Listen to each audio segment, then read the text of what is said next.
सर्वांना नमस्कार. जय भीम, जय शिवराय, जय ज्योती आणि सर्वच महापुरुष. आपल्यासमोर ज्या सर्व महापुरुषांच्या प्रतिमा आहेत, म्हणजे भगवान गौतम बुद्धांपासून तर बाबासाहेब आंबेडकरांपर्यंत, या सर्वांच्या कार्याला, त्यांच्या विचारांना अभिवादन करतो आणि माझ्या एक बोलण्याला सुरुवात करतो.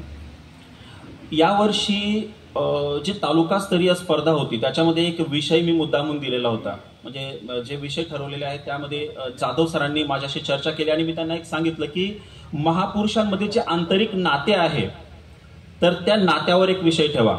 कारण काय होतं माहिती आहे का, की ह्या ज्या प्रतिमा आपल्यासमोर मांडलेल्या असतात, आपल्याला असं वाटतं की हे वेगवेगळ्या कालखंडामध्ये होऊन गेलेले, वेगवेगळं काहीतरी कार्य त्यांनी केलेलं आहे, त्यांच्यामध्ये काही असा संबंध नसावा किंवा काही आंतरिक नातं नसावं.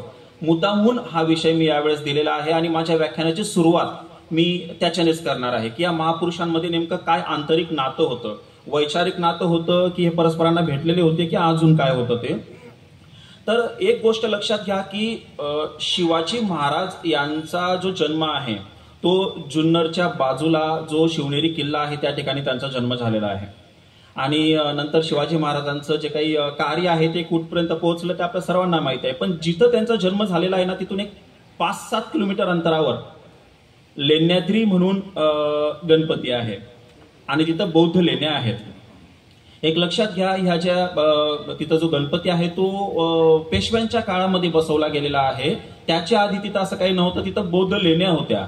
आणि शिवाजी महाराज तिथं अनेक वर्ष, त्यांचं बालपण तिथं गेलेलं आहे, तिथं ते वावरलेले आहेत. आणि फक्त 5-7 किलोमीटर अंतरावर जर बौद्ध लेण्या असतील तर शिवाजी महाराज तिथं 101% अनेकदा गेलेले असतील. कारण महाराष्ट्रातील भूगोल आणि तिथला कानान कोपरा शिवाजी महाराजांना माहिती होता. आणि म्हणून मला असं वाटतं की बालपणी त्यांचा संबंध भगवान गौतम बुद्ध यांच्याशी नक्कीच आलेला असावा. दुसरी गोष्ट, महात्मा फुले यांची प्रतिमा आहे. शिवाजी महाराजांचं निधन 1680 साली होतं आणि त्यानंतर बरोबर 150 वर्षानंतर महात्मा फुले यांचा जन्म होतो. आणि महात्मा फुले यांनी पुढे जाऊन शिवाजी महाराजांची समाधी शोधून काढली. त्यांनी शिवाजी महाराजांवर पोवाडा लिहिला, त्यांनी शिवजयंती सुरू केली. हे आंतरिक नातं आहे. म्हणजे पेशव्यांच्या काळामध्ये शिवाजी महाराज त्यांचं कार्य, त्यांचे विचार, त्यांची समाधी जी विस्मृतीत गेलेली होती ते शोधून काढायचं आणि या पारतंत्र्यामध्ये जगणाऱ्या, वावरणाऱ्या या देशाला एक प्रेरणा देण्याचं काम जे आहे ते शिवाजी महाराजांच्या माध्यमातून महात्मा फुले यांनी केलेलं आहे. हे त्यांच्यामध्ये आंतरिक नातं आहे. इथं मी एक सूचना करतो सर की इथं आहे ना सयाजीराव गायकवाड यांचा फोटो पुढच्या कार्यक्रमांपासून ठेवायला सुरुवात करा. कारण बरेच लोक आपण इथं ठेवत नाही.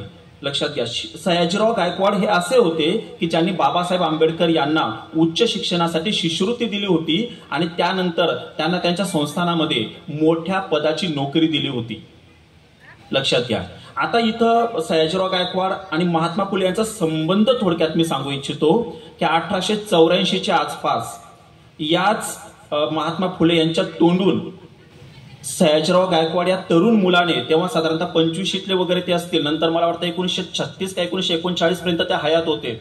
आणि 1884-85 नुकतंच त्यांनी राज्यकारभाराला सुरुवात केलेली होती. त्यावेळेस त्यांनी शेतकऱ्यांचा आसूड हा ग्रंथ खुद्द महात्मा फुले यांच्या तोंडून ऐकला होता. हे यांच्यामधलं आंतरिक नातं आहे, ते आपण लक्षात घ्यायला पाहिजे. आणि नंतर मग त्यांनी बाबासाहेबांना शिष्यवृत्ती दिलेली आहे, समाजोपयोगी कामं केलेली आहेत. काही गोष्टी आपण विसरतो. आता आंतरिक नात्याने पण एक लक्षात आणून देऊ इच्छितो की विवेकानंदांनी 1893च्या जागतिक धर्म परिषदेमध्ये त्यांचं भाषण केलं, हे सगळ्यांना माहिती आहे. पण 1933 साली अशाच एका जागतिक धर्मसभेचं अध्यक्षस्थान सयाजीराव गायकवाड यांनी भूषवलेलं होतं. हे आपल्याला कोणी सांगत नाही. मी काही नवीन संदर्भ तुम्हाला देणार आहे, लक्षात घ्या. कोणी सांगत नाही आपल्याला. म्हणजे एखादा बहुजन समाजातला, एखादा मराठा समाजातला व्यक्ती धार्मिक क्षेत्रामध्ये सुद्धा त्याचं एवढं प्रभुत्व असू शकतं की जो धर्म परिषदेचं अध्यक्षस्थान भूषवतो, हे कोणी सांगत नाही. हे न सांगण्यामागे सुद्धा एक सांस्कृतिक राजकारण असतं की आपल्या बहुजन समाजामध्ये सुद्धा राजकीयच नाही तर धार्मिक क्षेत्रामध्ये, सांस्कृतिक क्षेत्रामध्ये सुद्धा इतका प्रचंड अभ्यास असलेले लोक आहेत. हे जेव्हा आपल्याला कळतं, आपण त्यांचा अभ्यास करतो, आपलं आत्मभान जे आहे, आपलं आत्मबल जे आहे ते वाढत असतं. ही गोष्ट आपण लक्षात घ्यायला पाहिजे. आणि म्हणून इथं अजून एक गोष्ट इथंच लक्षात आणून देऊ इच्छितो की महर्षी विठ्ठल रामजी शिंदे ज्यांनी काँग्रेसच्या व्यासपीठावर पहिल्यांदा अस्पृश्यता निवारणाचा प्रस्ताव मांडला होता 1919-20 साली. ही गोष्ट सुद्धा आपण लक्षात घ्यायला पाहिजे. आणि त्यांनी ऑक्सफर्डमध्ये धर्मशास्त्र आणि तत्वज्ञानाचा तुलनात्मक अभ्यास केलेला होता. महापुरुषांचं आंतरिक नातं लक्षात घ्या. आता हे जे महात्मा फुले आहेत, ज्या पद्धतीनं शिवाजी महाराजांनी शेतकऱ्यांसाठी कार्य केलेलं आहे, जे मी पुढे तुम्हाला सांगणारच आहे. तर महात्मा फुले यांनी शेतकऱ्यांचा आसूड हा ग्रंथ लिहिला आणि पहिल्यांदा ग्रंथांमधून शेतकऱ्यांच्या प्रश्नांना वाचा फोडलेली आहे. हे दोघांमधलं आंतरिक नातं आहे. आणि पुढे गेल्यानंतर आपल्या असं लक्षात येईल की बाबासाहेब आंबेडकर यांनी खोतीची प्रथा बंद केली होती. जसं शिवाजी महाराजांनी वतनदारी मोडून काढली, तशीच बाबासाहेब आंबेडकर यांनी कोकणातील खोतीची प्रथा नष्ट केली होती. हे यांच्यामधलं कामाच्या संदर्भामध्ये आणि वैचारिकच्या संदर्भामध्ये एक आंतरिक नातं आहे. हरी नरके यांचं एक व्याख्यान मी ऐकलं.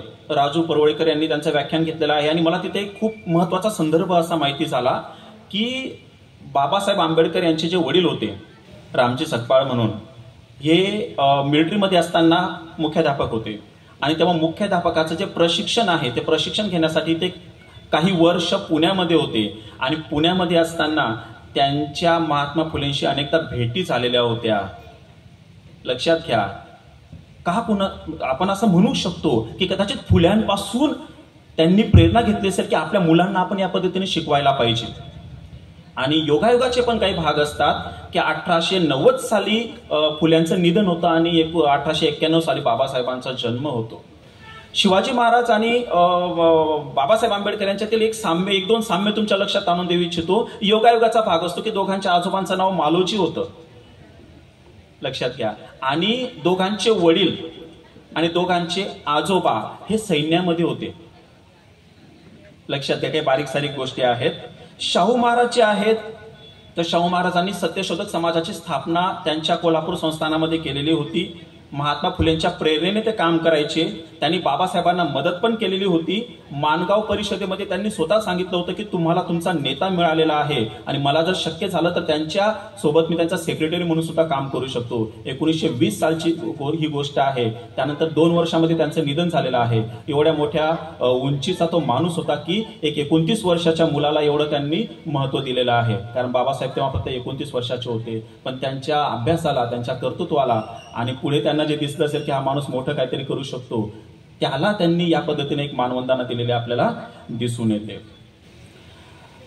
पुढे जाऊन बाबासाहेब आंबेडकर यांनी जे 3 गुरु स्वीकारलेले आहेत, गुरु मानलेलं आहे त्यांना, त्यामध्ये गौतम बुद्ध होते. शिवाजी महाराजांचा आणि गौतम बुद्धांचा कुठेतरी संपर्क आलेला असणार ही गोष्ट लक्षात घ्या. त्यानंतर त्यांनी कबीरांना मानलं, कारण त्यांच्या घरामध्ये कबीर पंथ होता. आणि तिसरी गोष्ट की त्यांनी फुल्यांना पण गुरु मानलेलं होतं.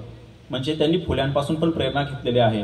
आणि तुमच्या माहितीसाठी सांगतो, त्यांनी जे काही बहिष्कृत भारत आणि मूकनायक हे जे नियतकालिका सुरू केलेली होती, यांच्यावर ते तुकारामांच्या अभंगांच्या ओळी छापायचे. म्हणजे त्यांचं तुकारामांशी पण नातं होतं.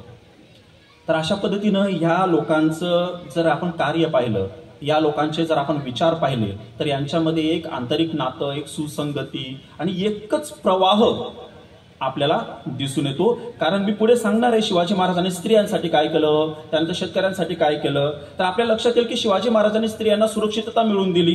महात्मा फुले यांनी स्त्रियांना शिक्षण मिळावं यासाठी संघर्ष केला. आणि बाबासाहेब आंबेडकर यांनी स्त्रियांना हिंदू कोड बिलाच्या माध्यमातून आणि राज्यघटनेच्या माध्यमातून संवैधानिक अधिकार मिळवून दिले. म्हणजे बघा, हे पण त्यांच्यामध्ये एक आंतरिक नातं आहे. शेतकऱ्यांना शिवाजी महाराजांनी सुरक्षितता दिली, त्यांना कर्जमुक्त केलं, त्यांना शोषणातून मुक्त केलं. महात्मा फुले यांनी मी म्हटलं त्याप्रमाणे शेतकऱ्यांचा आसूड हा ग्रंथ लिहिला. बाबासाहेबांनी काय केलं मी तुम्हाला सांगितलं.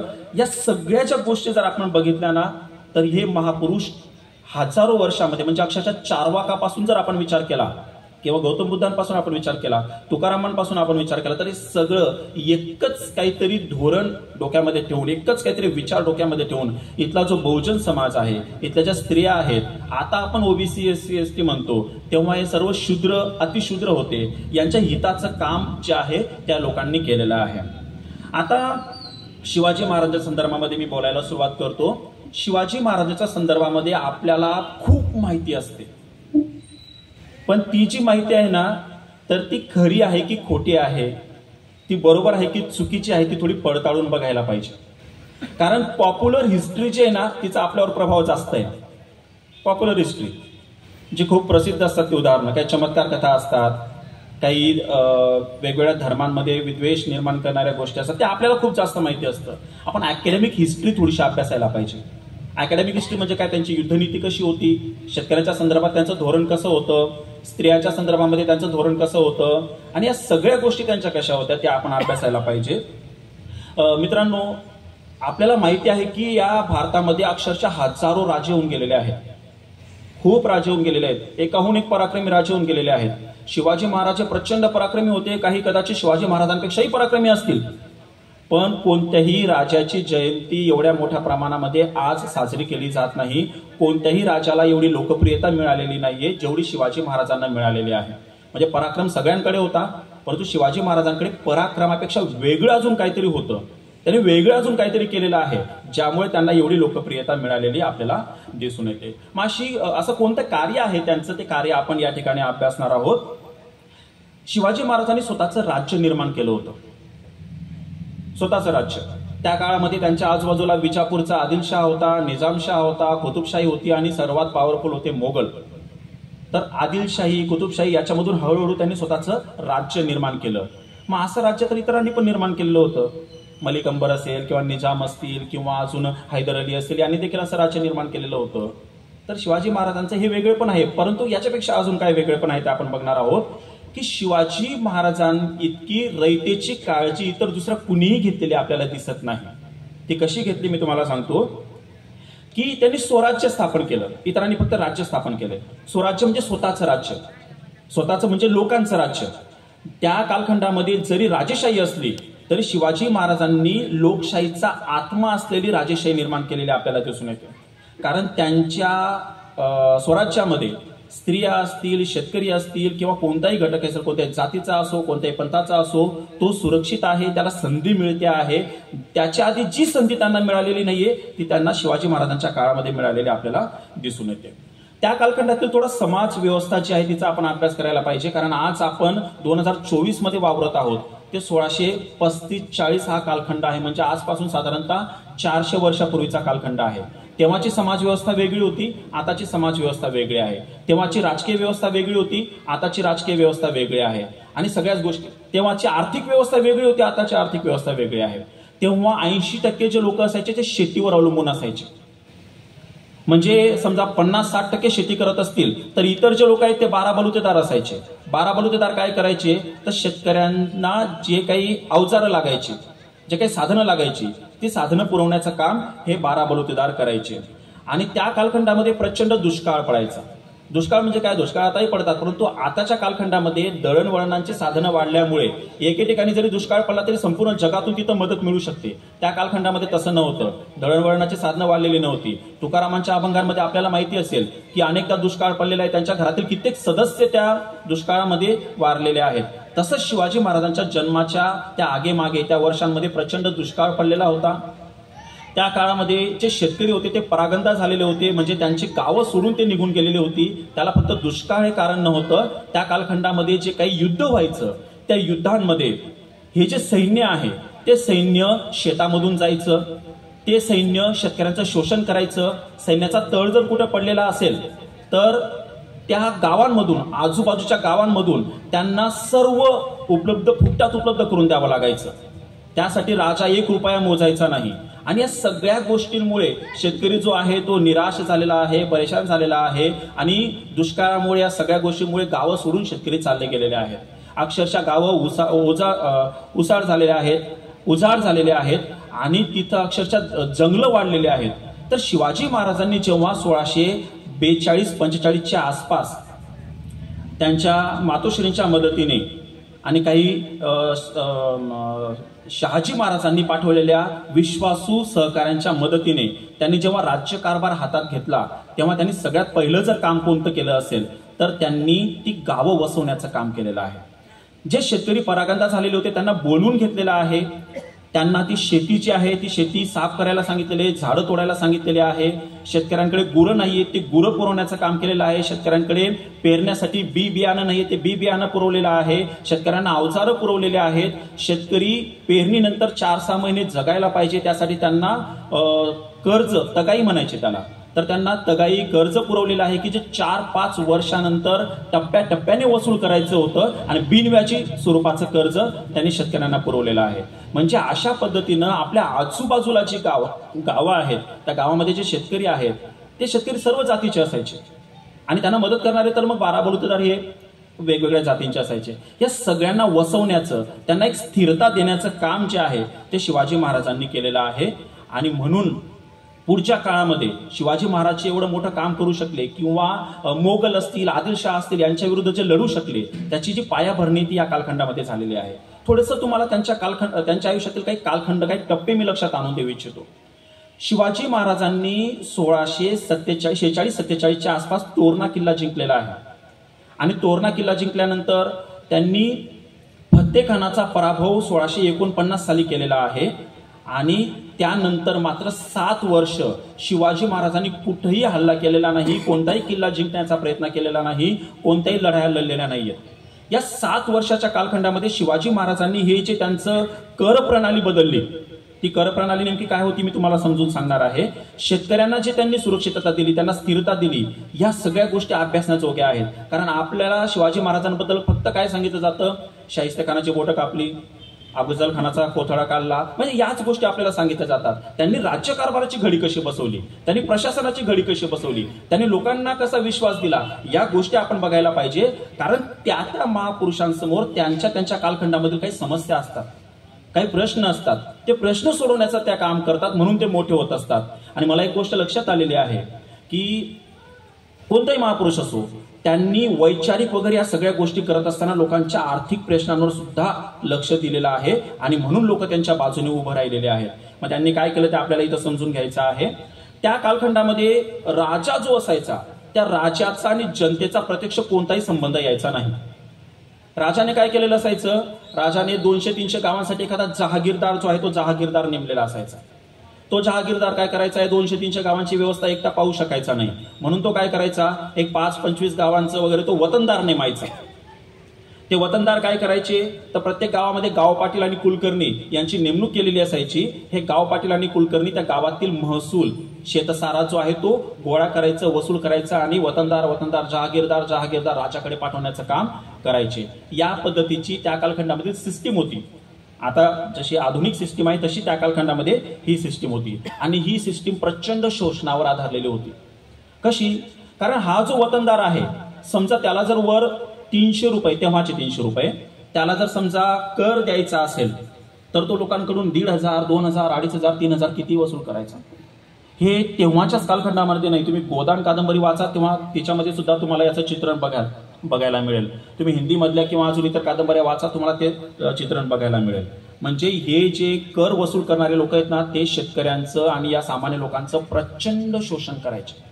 कितीही दुष्काळ पडलेला असो, कर ठरलेला असायचा आणि तो कर ते गोळा करायचेच. मग त्याची शेती तो गहाण ठेवो, तो दीडीने किंवा दुपटीने कर्ज उचलो, तो काही करू तिकडे, त्याच्याकडून कर वसूल केल्याशिवाय त्याला सोडायचेच नाहीत.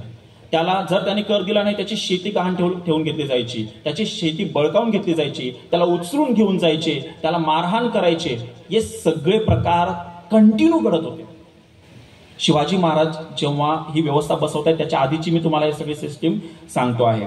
शिवाजी महाराजांनी याच्यामध्ये बदल केलेला आहे. शिवाजी महाराजांनी काय बदल केला, हे जे वतनदार होते ना, या वतनदारांची वतनदारी त्यांनी मोडून काढली. या वतनदारांना त्यांनी बाजूला केलं आणि त्यांनी पगारी नोकर नेमले, हे हा सर्व कर वसूल करण्यासाठी. याचा फायदा असा झाला. आणि अजून दुसरं एक सिस्टीम त्यांनी अशी केली की त्यांनी असं ठरवलं की शेतकऱ्याला जेवढं पिकेल त्याच्या उत्पन्नाचे 5 भाग करायचे. 2 भाग जे आहेत ते राज्यामध्ये त्याने कर स्वरूपात द्यायचा आणि 3 भाग जे आहेत त्याने स्वतःसाठी ठेवायचे. म्हणजे आपण असं समजू की 60% जे आहे त्याने स्वतःसाठी ठेवायचं आणि 40% जे आहे त्याने स्वराज्यामध्ये द्यायचं. तर अशा पद्धतीने त्यांनी ठरवून दिलं. मग समजा आता एखाद्या शेतकऱ्याला 10 पोती धान्य पिकलेलं आहे तर त्याने काय करायचं, चार पोतीचे आहे ते स्वराज्यामध्ये कर स्वरूपात द्यायचं आणि 6 पोतीचे आहेत ते त्याने स्वतःसाठी ठेवायचे. समजा त्याला 5च पोती पिकलेलं आहे तर त्याने त्याच प्रमाणामध्ये कर द्यायचा आणि समजा त्याला काहीही पिकलेलं नाही तर त्याच्याकडून कर घेतला जायचा नाही. शिवाजी महाराजांच्या आधी ही पद्धत नव्हती. त्याला पिको किंवा नको पिको, त्याच्या शेतामधून सैन्य चाललं जावं, दुष्काळ पडू दे, अतिपाव वृष्टी होऊ दे, शेती उद्ध्वस्त होऊ दे, त्याला 1 रुपया नको पिकू दे, आधीचे जे लोक होती ते कर वसूल करायचेच. शिवाजी महाराजांनी याच्यामध्ये हा एवढा मोठा बदल घडवून आणला. कल्पना करा त्या कालखंडातील शेतकऱ्यांनी किती दुवा दिल्या असतील, शेतकरी त्यांच्या बाजूने का उभे राहिले, त्याचं गमक या गोष्टीमध्ये आहे. वतनदारीची प्रथा त्यांनी नष्ट केलेली आहे, कारण सर्वात जास्त शोषण जे आहे ते वतनदारच करायचे. दुसरी एक गोष्ट आपण लक्षात घ्यायला पाहिजे की त्या कालखंडामध्ये युद्ध ही नेहमीच व्हायची. म्हणजे आपण बऱ्याचदा म्हणतो की बुवा भारत हा देश आधीच्या कालखंडापासून अस्तित्वात आहे, आम्हाला असं वाटत नाही, कारण अनेक छोटे मोठे राज्य या देशामध्ये होते आणि त्या कालखंडामध्ये असं काही औद्योगिकीकरण नव्हतं, संशोधन वगैरे व्हायचं नाही की बुवा आपण संशोधन करून काहीतरी करून उत्पन्न वाढवू शकू. त्या कालखंडामध्ये एक राजा दुसऱ्यावर हल्ला करायचा, त्याचा प्रदेश बळकावायचा, तिथं गुरढोरं बळकावायचा, त्यानंतर तिथं संपत्ती वगैरे तो बळकावायचा आणि याच पद्धतीनं तो मोठा व्हायचा. आणि म्हणून नेहमी युद्ध चालायचे आणि या युद्धांमध्ये शेती कायम उद्ध्वस्त व्हायची. तेव्हा काय असे रस्ते होते का की रस्त्यावरून सैन्य जाणार आहे, शेतांमधून सैन्य जायचं. आणि दुसरी गोष्ट, युद्ध करताना त्या समोरच्या राजाची रसद तोडण्यासाठी आजूबाजूची शेती जी आहे ना ती नष्ट केली जायची. मी बाजीराव, पहिला जो बाजीराव होता त्याच्या काही युद्ध नीती मी अभ्यास केले. माझा TY BA पर्यंत मराठी इतिहास हा एक विषय होता. तर त्याच्यामध्ये तो काय करायचा की 5-25 हजार सैन्य त्याच्याकडे असायचं आणि समोरच्याकडे 70-80 हजार सैन्य असेल. पण त्याला नामोहरम करण्यासाठी त्याच्या आजूबाजूला जी शेती असायची ना सगळी शेती नष्ट करून टाकायचे, जाळून टाकायचे, तलाव असायचे ते प्रदूषित करून टाकायचे, जेणेकरून त्याला खायला मिळणार नाही, प्यायला मिळणार नाही, त्याची रसद तोडली जाईल आणि तो जेरीस येईल. मग या पद्धतीनं शेतकऱ्यांचं प्रचंड नुकसान व्हायचं. शिवाजी महाराजांनी एक नियम असा काढलेला आहे की मोहिमेवर जायला उशीर झाला तरी चालेल, परंतु बांधावरूनच जायचं, शेतामधून कुणीही जाता कामा नये. हा खूप मोठा बदल आहे. म्हणजे जेव्हा त्या लोकांनी बघितलं असेल की अरे आधीचं सैन्य आपलं शेती उद्ध्वस्त करत जातंय आणि तर बांधावरून जातंय, हे आपलं नुकसान करत नाहीयेत, उलट आपलं संरक्षण करतायत, तर यामुळे ती जी रयत आहे ती शिवाजी महाराजांच्या बाजूने उभी राहिलेली आहे. दुसरी गोष्ट, मी मगाशी म्हटलं त्याप्रमाणे ज्या गावाच्या परिसरामध्ये तळ पडलेला असेल सैनिकांचा, सैन्याचा, म्हणजे समजा 2000 सैन्य आहे, 4000 सैन्य आहे, 1000 सैन्य आहे, तर एकाला 5 भाकरी तर लागत असतील त्या कालखंडामध्ये, किती भाजी वगैरे लागत असेल, किती सरपण लागत असेल तर सर्व बनवायला, तर सगळं त्या गावकऱ्यांना फुकटात त्यांना पुरवावं लागायचं. 1ही रुपया त्यांना त्या बदल्यामध्ये दिला जायचा नाही. आपल्याकडे म्हणतो ना आपण लष्कराच्या भाकरी भाजणं, तर हा त्याचा अर्थ आहे की तुम्ही त्यांना खाऊ घाला, पिऊ घाला, सगळं करा, पण तुम्हाला 1 रुपया मोबदला मिळणार नाही. आणि हा अलिखित नियम होता आणि हा शेकडो वर्ष होता आणि याच्यामध्ये काही बदल झालेला नव्हता. शिवाजी महाराजांनी स्पष्ट असे आदेश दिलेले आहेत की जिथं तुम्हाला अशा पद्धतीने सैन्य थांबवायचं असेल तर आधी त्यांच्या कारकुनांनी किंवा इतरांनी तिथं जायचं, किती आपल्याला लागणार आहे खायला वगैरे, सरपण असेल, भाजी असेल, हे असेल, ते सर्व मोजायचं, त्यांना त्यांचा मोबदला द्यायचा आणि मग ते घ्यायचं. हे पहिल्यांदा घडत होतं. म्हणजे भारताच्या इतिहासामध्ये पहिल्यांदा घडत होतं की एखादा राजा त्याच्या सैन्यासाठी जे घेतो आहे त्याचा मोबदला लोकांना देतो आहे. इथं शोषणाचा प्रश्न येत नाही ना. मग एकीकडे कर प्रणाली बदललेली आहे, दुसरीकडे शेतकऱ्यांच्या शेताचं नुकसान होत नाहीये, तिसरीकडे त्यांचं या पद्धतीनं पण नुकसान होत नाहीये, कारण आजूबाजूला तळपड सैन्याचा, म्हणजे समजायचं की त्यांचं 2 पोती 3 पोती जे काही धान्य असेल ते संपलं. तर यापुढे हे जे प्रकार आहेत ते प्रकार बंद झालेले आहेत. त्यांनी स्पष्ट असं म्हटलं होतं की शेतकऱ्यांच्या भाजीच्या देठाला सुद्धा हात लावता कामा नये. म्हणजे बघा किती मोठा विचार आहे हा. मी थोडंसं आजच्या परिस्थितीच्या संदर्भात त्याचा जर तुलना केली तर मी तुमच्या लक्षात आणून देऊ इच्छितो की आपण सरकारी नोकरदार असू, आपल्यामध्ये काही राजकारणी असतील, हे शेतकऱ्यांचा एवढा विचार करतात का हो? भाजीच्या देठाला सुद्धा हात लावता कामा नये असं ते म्हणायचे. आणि इथं शेतकरी दमून आलेला असतो, थकून आलेला असतो, एखादी फाईल सबमिट करायला आलेला असतो आणि त्याच्याकडून 200-500 रुपये घेतल्याशिवाय अनेक लोक त्याचं काम करत नाहीत. मग मला सांगा तुम्ही की शिवाजी महाराजांचं नाव घेण्याचा आपल्याला कोणता अधिकार आहे? आपल्याला बिलकुल अधिकार नाहीये. जर आपण शेतकऱ्यांचा विचार करत नसू, जर आपण त्यांच्या गरिबीचा, त्यांच्या परिस्थितीचा, त्यांच्या कर्जबाजारीपणाचा विचार करत नसू, आपण त्यांचं शोषण करत असू ना, तर यापैकी कोणत्याही महापुरुषाचं नाव घेण्याचा आपल्याला अधिकार नाहीये. कारण तुकारामाच्या संदर्भामध्ये तुम्हाला एक गोष्ट मी सांगू इच्छितो की तुकाराम महाराजांनी जेव्हा त्यांच्या कार्याला सुरुवात केली, जेव्हा त्यांच्या लक्षात आलं की हे सर्व निरर्थक आहे, तेव्हा त्यांनी, त्यांच्याकडे सावकारी होती, त्या सावकारी वह्या त्यांनी इंद्रायणीमध्ये बुडवल्या आणि लोकांना कर्जमुक्त केलेलं होतं. म्हणजे लक्षात घ्या, लोकांना कर्जमुक्त करणारी ही माणसं होती. शिवाजी महाराजांनी शेतकऱ्यांचं शोषण होऊ दिलं नाही. आणि आपण जर शेतकऱ्यांचं शोषण करत असू तर त्यांचं नाव घेण्याचा आपल्याला अधिकार नाहीये. पुढची गोष्ट की शिवाजी महाराजांनी आरमाराची स्थापना केली.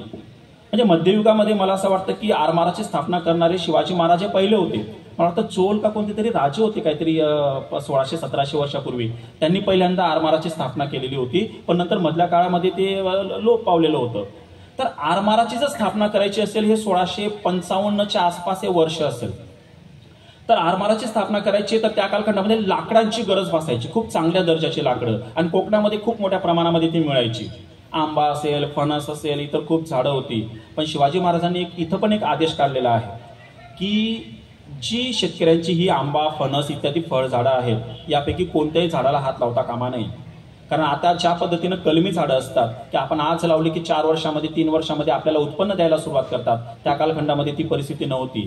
त्या कालखंडामध्ये 10 वर्षामध्ये, 12 वर्षामध्ये, 15 वर्षामध्ये ते झाडं फळं द्यायला सुरुवात करायची. या पिढीतला व्यक्ती लावायचा तर त्याचा मुलगा ती फळं चाकायचा, पुढच्या पिढीमध्ये चाकायचा असं म्हटलं जायचं. आणि म्हणून शिवाजी महाराजांनी असं म्हटलेलं आहे की ही जी झाड आहे ती म्हणजे रयतेची लेकरं असतात, त्यांना लेकरांसारखं त्यांनी सांभाळलेलं असतं. आणि म्हणून त्या झाडांना हात लावता कामा नये, ती तोडता कामा नयेत. मग ही जहाजं कशी बांधायची? एखादा राजा असं म्हटलं असतं बघा की माझं राज्य आहे, आपल्याला ताकदीचं आरमार उभं करायचंय, पाहिजे ती झाडं तोडा आणि आरमार उभं करा. शिवाजी महाराजांनी असं सांगितलं की जी सरकारी जागेत ती झाडं आहेत ती तोडा. आणि समजा एखादं झाड सुकलेलं असेल किंवा आता त्याचं खूपच वय झालंय, आपण असं म्हणूया, म्हणजे 40-50 वर्ष आहे, आता ती फळं देत नाही, असंच झाड जर तुम्हाला शेतकऱ्यांकडून हवं असेल तर त्याला भेटा, त्याला राजी करा आणि त्याला त्या झाडाचा मोबदला द्या, जो काही बाजारभावाप्रमाणे असेल तो. आणि मग त्याच्या राजी खुशीने ते झाड तुम्ही घ्या. मला सांगा, तुम्ही अशा पद्धतीनं रयतेच्या राजी खुशीचा विचार करणारा कोणता राजा झालेला आहे का हो? कुणी झालेला नाहीये. आणि म्हणून शिवाजी महाराजांच्या बाजूने हे शेतकरी उभे राहिलेले आहेत. पुढे आपल्याला असं लक्षात येईल की जेव्हा एखाद्या राजाला त्याचं राज्य उभं करायचं असतं, त्या कालखंडामध्ये हल्ल्यांना काही पर्याय नव्हता, वेगवेगळ्या राज्यांवर आपल्याला हल्ला करावा लागायचा, सैन्य उभं करावं लागतं. त्या सैन्याला तलवारी, भाले वगैरे असं शस्त्र लागतं. त्यानंतर मग त्यांच्या सर्व हालचाली, त्यांचा पगार असेल, या सगळ्या गोष्टींसाठी पण पैसा लागतो, भांडवल लागतं. तर यावेळेस शिवाजी महाराजांनी काय केलेलं आहे, 2 वेळेस सुरत त्यांनी लुटलेलं आहे. सुरत हे काय होतं? सुरत हे त्या कालखंडामधील खूप मोठं व्यापारी केंद्र होतं. हिऱ्यांचा आणि इतर गोष्टींचा खूप मोठा व्यापार होता, जागतिक स्तरावरचं ते केंद्र होतं. आणि ते त्यांनी लुटलं. पण ते लुटताना कुठेही तुम्हाला शेतकऱ्यांना लुटल्याचा उल्लेख आढळत नाही. आपल्या जव्हारवरूनच ते गेले होते. इतिहासामध्ये अशी नोंद नाहीये की शिवाजी महाराजांनी शेतकऱ्यांना लुटलेलं आहे असं. त्यांनी व्यापाऱ्यांना लुटलं, शेतकऱ्यांना लुटलेलं नाहीये. दुसरी गोष्ट तुम्हाला एक लक्षात आणून देऊ इच्छितो, अफजल खान आणि शिवाजी महाराज यांच्या युद्धाचा प्रसंग जो आहे ना, तो थोडासा वेगळ्या अँगलने त्याच्याकडे तुम्ही बघा. तुमच्या एक गोष्ट लक्षात येईल की अफजल खानाचा फक्त पराभव केलेला नाहीये शिवाजी महाराजांनी. त्याला फक्त मारायचं नव्हतं शिवाजी महाराजांना, तर तो वाईचा सुभेदार होता. वाई तुम्हाला माहिती असेल की सपाट प्रदेश आहे, तिथून 5 गणी आणि मग पुन्हा ते जावळीचं खोरं, त्या कालखंडातील जावळीचं खोरं सुरू होतं. तो सपाट प्रदेश आहे, तिथला तो सुभेदार होता, तो आदिलशाहीतला सुभेदार होता. आणि जेव्हा शिवाजी महाराजांनी 1656 साली जावळीचं खोरं ताब्यात घेतलं, तेव्हा त्यांची अशी गोष्ट लक्षात आली की हा फक्त तोरणा किल्ला जिंकण्यापुरता विचार करत नाहीये, हा फक्त कोंढाणा जिंकून तो आपल्याला बापाला सोडण्यासाठी, म्हणजे शहाजी महाराजांना कैद केलेलं होतं, त्याच्या बदल्यामध्ये त्यांनी कोंढाणा किल्ला, जिंकलेला किल्ला सोडून दिला 1649 साली. हा तेवढ्यापुरता विचार करत नाहीये. ज्या अर्थी हा जावळीचं खोरं ताब्यात घेतो आहे, त्या अर्थी हा खूप पुढचा विचार करतो आहे. हे त्यांच्या जेव्हा लक्षात आलं आदिलशाही दरबाराच्या, तेव्हा त्यांनी 1659 साली अफजल खानाला शिवाजी महाराजांवर पाठवलेला आहे. आणि अफजल खानाकडे 12,000 सैन्य होतं, त्याच्याकडे तोफखाना होता, त्याच्याकडे घोडे होते. हे सगळं शिवाजी महाराजांना मिळवायचं होतं. त्यांनी त्यांचं संपूर्ण सैन्य जे आहे त्या पूर्ण डोंगर भागामध्ये, दुर्गम भागामध्ये येऊ दिलेला आहे. नंतर ते पूर्ण सैन्य नष्ट केलेलं आहे. त्यातला तोफखाना त्यांनी मिळवलेला आहे. तिथला त्यांनी घोडे वगैरे सर्व मिळवलेले आहेत.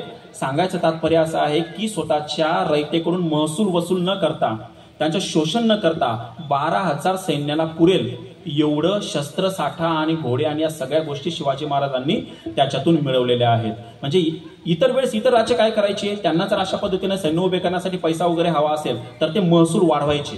शिवाजी महाराजांनी महसूल वाढवलेला नाही. अशा वेगवेगळ्या युक्त्या ज्या आहेत त्या युक्त्या वापरलेल्या आपल्याला दिसून येतात. दुसरी एक गोष्ट की शिवाजी महाराजांनी जी सैन्य उभं केलं होतं त्या सैन्याचा आपण विचार करायला पाहिजे. की शिवाजी महाराजांकडे जे सैन्य होतं ते दोन प्रकारचं होतं. इतर राजांकडे एकच प्रकारचं सैन्य असायचं. इतर राजांकडे खडी फौज असायची. खडी फौज म्हणजे बारमाही सैन्य. त्यांना ते पगार वगैरे द्यायचे नाहीत. तुम्ही लूटमार करा, काही करा आणि त्याच्यातून काही स्वतःकडे ठेवा, बाकीचं आमच्या खजिन्यामध्ये जमा करा. आणि त्यामुळे ते खूप मोठ्या प्रमाणावर लूटमार करायचे. शिवाजी महाराजांनी खडी फौज तर ठेवलीच, पण त्यासोबत त्यांनी हंगामी फौज उभी केलेली आहे. आणि ही जी हंगामी फौज आहे ती शेतकऱ्यांची होती. मला असं वाटतं की इतिहासामध्ये शेतकरी कोण होते, पुन्हा एक लक्षात घ्या, शेतकरी 12 बलुतेदार होते. शेतकरी हे आत्ताच्या कालखंडाचे ओबीसी आपण म्हणूयात, लक्षात, शूद्र आपण म्हणूयात. त्या कालखंडाचे चातुर्वर्ण व्यवस्थेमध्ये शूद्र होते. आणि शूद्राला आपल्या भारताच्या म्हणजे त्या भारतीय परंपरेमध्ये शस्त्र धारण करायचा अधिकार नव्हता. तो शस्त्र धारण करू शकत नाही, तो संपत्ती धारण करू शकत नाही. ज्या ज्या गोष्टींमुळे मनुष्य पराक्रम गाजवू शकतो, ज्या ज्या गोष्टीमुळे मनुष्य ताकदवान होऊ शकतो, ज्या ज्या गोष्टीमुळे तो समाजामध्ये स्वाभिमानाने ताकदीने फिरू शकतो, त्या गोष्टींना मज्जाव केलेला होता. आणि शिवाजी महाराजांनी याच शेतकऱ्यांना तलवार उचलण्याची संधी जी आहे ती उपलब्ध करून दिली. आणि म्हणून सैन्याची दुसरी जी पद्धत होती ती म्हणजे हंगामी सैन्य म्हणू, अर्धवट सैन्य म्हणू. हे काय करायचं, पावसाळ्यामध्ये शेती करायचं आणि दसरा झाला की सीमोल्लंघन करायचं, ज्याला आपण मुलुकगिरी म्हणतो. म्हणजे ते शिवाजी महाराजांनी ज्या मोहिमा आखलेल्या असायच्या त्या मोहिमांवर जायचं. म्हणजे शेतकऱ्यांचं सैन्य होतं. कल्पना करा, त्या कालखंडामधील जवळपास प्रत्येक गावामध्ये या पद्धतीचं सैन्य उभं राहिलेलं आहे, जे शेती पण करतंय आणि 8 महिने मुलुकगिरी सुद्धा करता आहे. बऱ्याचदा आम्ही असं म्हणत असतो की इथल्या शेतकऱ्यांना जेव्हा जेव्हा देशावर संकट आलं तेव्हा त्यांनी तलवार उचललेली आहे आणि जेव्हा जेव्हा देशाला त्यांना जगवायचं होतं त्यावेळेस त्यांनी नांगर उचललेला आहे. तर अशा पद्धतीने शिवाजी महाराजांनी या पद्धतीने इथल्या शेतकऱ्यांना संधी दिलेली आपल्याला दिसून येते. त्यामुळे प्रचंड प्रमाणामध्ये रोजगार जो आहे तो निर्माण झाला, कारण शेतीतून पण उत्पन्न मिळतं आहे आणि पुन्हा ते 8 महिने युद्धावर पण जात आहेत, त्यांचा त्यांना पगार मिळायचा. शिवाजी महाराज पगार द्यायचे. शिवाजी महाराज लुटमार करू द्यायचे नाहीत. शेतकऱ्यांची लुटमार करायची नाही, कशाचीही करायची नाही. जर तुम्ही बाजारपेठ लुटली ना तर सगळं तिजोरीमध्ये जमा करायचं, ते तुम्ही स्वतःकडे ठेवायचं नाही. इतर राज्य स्वतःकडे ठेवू द्यायचे. शिवाजी महाराजांनी तसं केलेलं नाहीये. आणि म्हणून जे सैन्य होतं ना त्यांना लुटीमध्ये फार इंटरेस्ट नसायचा, कारण त्याच्यातून त्यांना काही मिळायचंच नाही. आणि दुसरी गोष्ट ते शेतकऱ्यांचं सैन्य होतं आणि म्हणून दुसऱ्या शेतकऱ्यांची ते काळजी घ्यायचं. आणि त्या कालखंडामध्ये जर आपण या सगळ्या गोष्टींचा विचार केला की जेव्हा हे सैन्य, थोडा सेन्सिटिव्ह मुद्दा आहे, स्त्रियांच्या संदर्भामध्ये जर आपण विचार केला तर स्त्रियांच्या संदर्भामध्ये शेतकऱ्यांचं धोरण काय होतं, त्या कालखंडाचा जर आपण विचार केला ते मध्ययुग आहे. आजपासून साधारणतः 400 वर्षांपूर्वी, 394 वर्षांपूर्वी शिवाजी महाराजांचा जन्म झालेला आहे. ते मध्ययुग आहे. 1818 मध्ये मध्ययुग संपलेला आहे आणि आपण आधुनिक काळामध्ये प्रवेश केलेला आहे. 200 वर्षामध्ये आपण लोकशाही स्वीकारली वगैरे वगैरे, आपल्यावर खूप संस्कार झालेले आहेत लोकशाहीचे. मध्ययुगामध्ये ते जे त्या कालखंडातील जीवन होतं ते धर्माधीन होतं. आणि दुसरी गोष्ट, युद्ध करताना संपत्ती लुटली जायची, गुरढोरं लुटली जायची, तसंच स्त्रियांना सुद्धा लुटलं जायचं. कुळंबणींचे भाव जे आहेत ते भाव सुद्धा काही ठिकाणी असे मिळालेले आहेत. कुळंबिनी म्हणजे कोण, शेतकऱ्यांच्या बायका. आणि म्हणजे मग त्या कालखंडातील 5 रुपये असेल, 10 रुपये असेल, जे काय असेल, म्हणजे या पद्धतीनं शेतकऱ्यांना लुटल्यानंतर या बायकांना पण लुटलं जायचं, त्यांना विकलं जायचं. त्या कालखंडामधील मग तो कोणत्याही धर्माचा राजा असो त्याच्याकडे अनेक बटकिनी असायच्या आणि त्यांचं लैंगिक शोषण व्हायचं. शेतकऱ्यांच्या बायका मुलांना कुणीही वाली नव्हता, त्यांचं शोषण व्हायचं. शिवाजी महाराजांनी जे धोरण राबवलेलं आहे, म्हणजे वयाच्या 15व्या 16व्या वर्षापासून तर 48 वर्षाचे असताना देखील 2-3 घटना मी तुम्हाला सांगणार आहे, तुम्हाला लक्षात येईल. अतिशय स्ट्रिक्ट अतिशय कठोर धोरण त्यांनी स्त्रियांच्या आबरूच्या संदर्भामध्ये राबवलेलं आहे. सगळ्यात पहिली घटना जी आपल्याला माहिती असेल की रांजणगावचा कोणी पाटील होता बघा, तर त्याचा आबाजी गुजर असं त्याचं नाव होतं. त्या काळातील जे पाटील असायचे त्या गावातले की जे कर वसूल करायचे, तर ते खूप ताकदीचे असायचे. त्यांच्याकडे 100, 200, 150 सैन्य पण असायचं आणि त्या पूर्ण गावावर, तिथल्या आजूबाजूच्या 4-5 गावांवर त्यांचं वर्चस्व असायचं.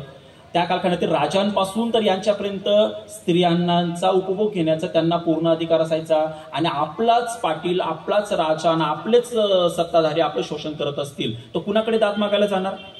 मग अशा परिस्थितीमध्ये तो जो आबाजी गुजर होता त्याने त्या गावातील एका स्त्रीचा अपमान केला, तिचं लैंगिक शोषण केलं. शिवाजी महाराज तेव्हा फक्त 14-15 वर्षांचे होते. जिजामातांच्या मार्गदर्शनाखाली त्यांनी राज्यकारभाराची घडी बसवायला सुरुवात केलेली होती. आणि त्यांनी काय केलं, त्यांच्या अधिकाऱ्यांना पाठवलं, त्या राजाला पकडून आणलं, त्याचे दोन्ही हात तोडले, त्याचे दोन्ही पाय तोडले, त्याला तसंच सोडून दिलं. त्याची वतनदारी जप्त केली, ती त्याच्याच दुसऱ्या नातेवाईकाकडे दिली. कल्पना करा, 14-15 वर्षाचा मुलगा की ज्याला अजून याच्यातलं बऱ्याच गोष्टी कळत नाही स्त्री पुरुष संबंधातल्या, पण आईचे संस्कार हे खूप महत्वाचे आहेत. आणि मग त्या पूर्ण पट्ट्यामध्ये जी जरब बसली की हा तर आपल्या काय म्हणू आपण त्याला, मुलींचं, आपल्या बायकांचं, आपल्या सगळ्यांचं रक्षण करणारा माणूस आहे. पुढच्या काळामध्ये आणि हे फक्त त्यांनी स्वतःच्या धर्मापुरतं मर्यादित नाही ठेवलं. आपल्याला माहिती असेल की कल्याणचा सुभेदार होता मुल्ला अहमद म्हणून, तर त्या कल्याणचं ते जिंकल्यानंतर तो जो आबाजी सोमदेव नावाचा व्यक्ती होता त्याने कल्याणच्या सुभेदाराच्या सुनेला शिवाजी महाराजांकडे पेश केलं. कारण त्या कालखंडामध्ये ते एकदम कॉमन गोष्ट होती की एखादा राजा जो आहे त्याच्या सैन्याने काही जिंकलं की ते सगळं राजाकडे सुपूर्द करायचं, तसं बायका सुद्धा घेऊन यायचा. अनेकांचे जनानखाने होते, ते सगळ्याच धर्मियांचे होते.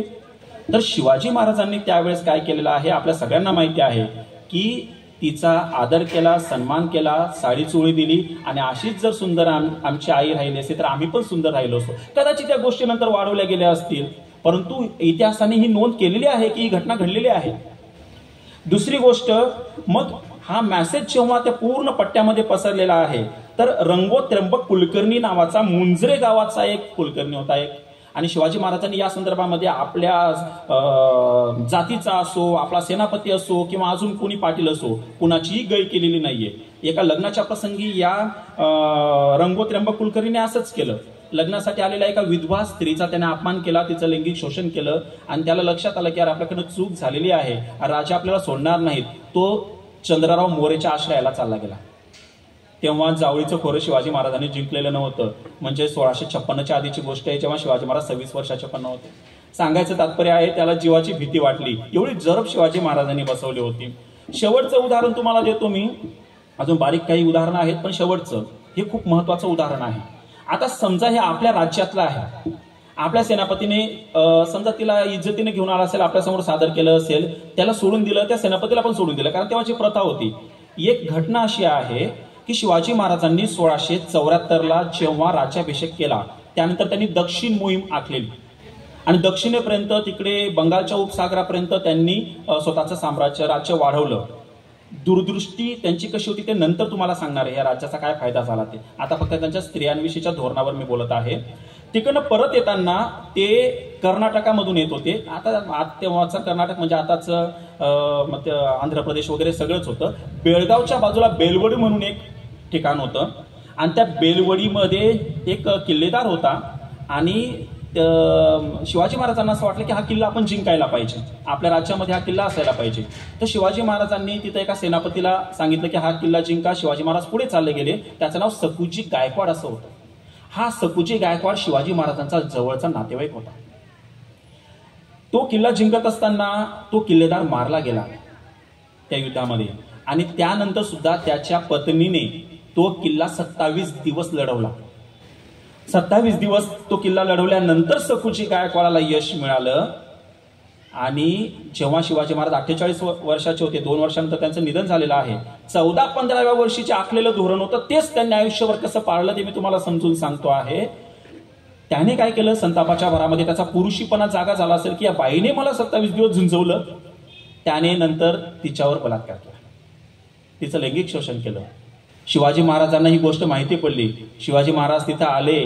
तो नातेवाईक होता, जिंकलेला सेनापती होता, मध्ययुगामध्ये या गोष्टी खूप कॉमन होत्या, पण शिवाजी महाराजांच्या तत्वामध्ये या गोष्टी बसणाऱ्या नव्हत्या. शिवाजी महाराजांनी त्याचे डोळे फोडायला सांगितलं, त्याचे डोळे फोडले. त्याच्यासोबत 300 सैन्य होतं, त्या 300 पण सैन्याचे डोळे फोडले आणि नंतर त्याला मरेपर्यंत तुरुंगामध्ये टाकलं. मला सांगा तुम्ही, देऊ का आताची उदाहरणं?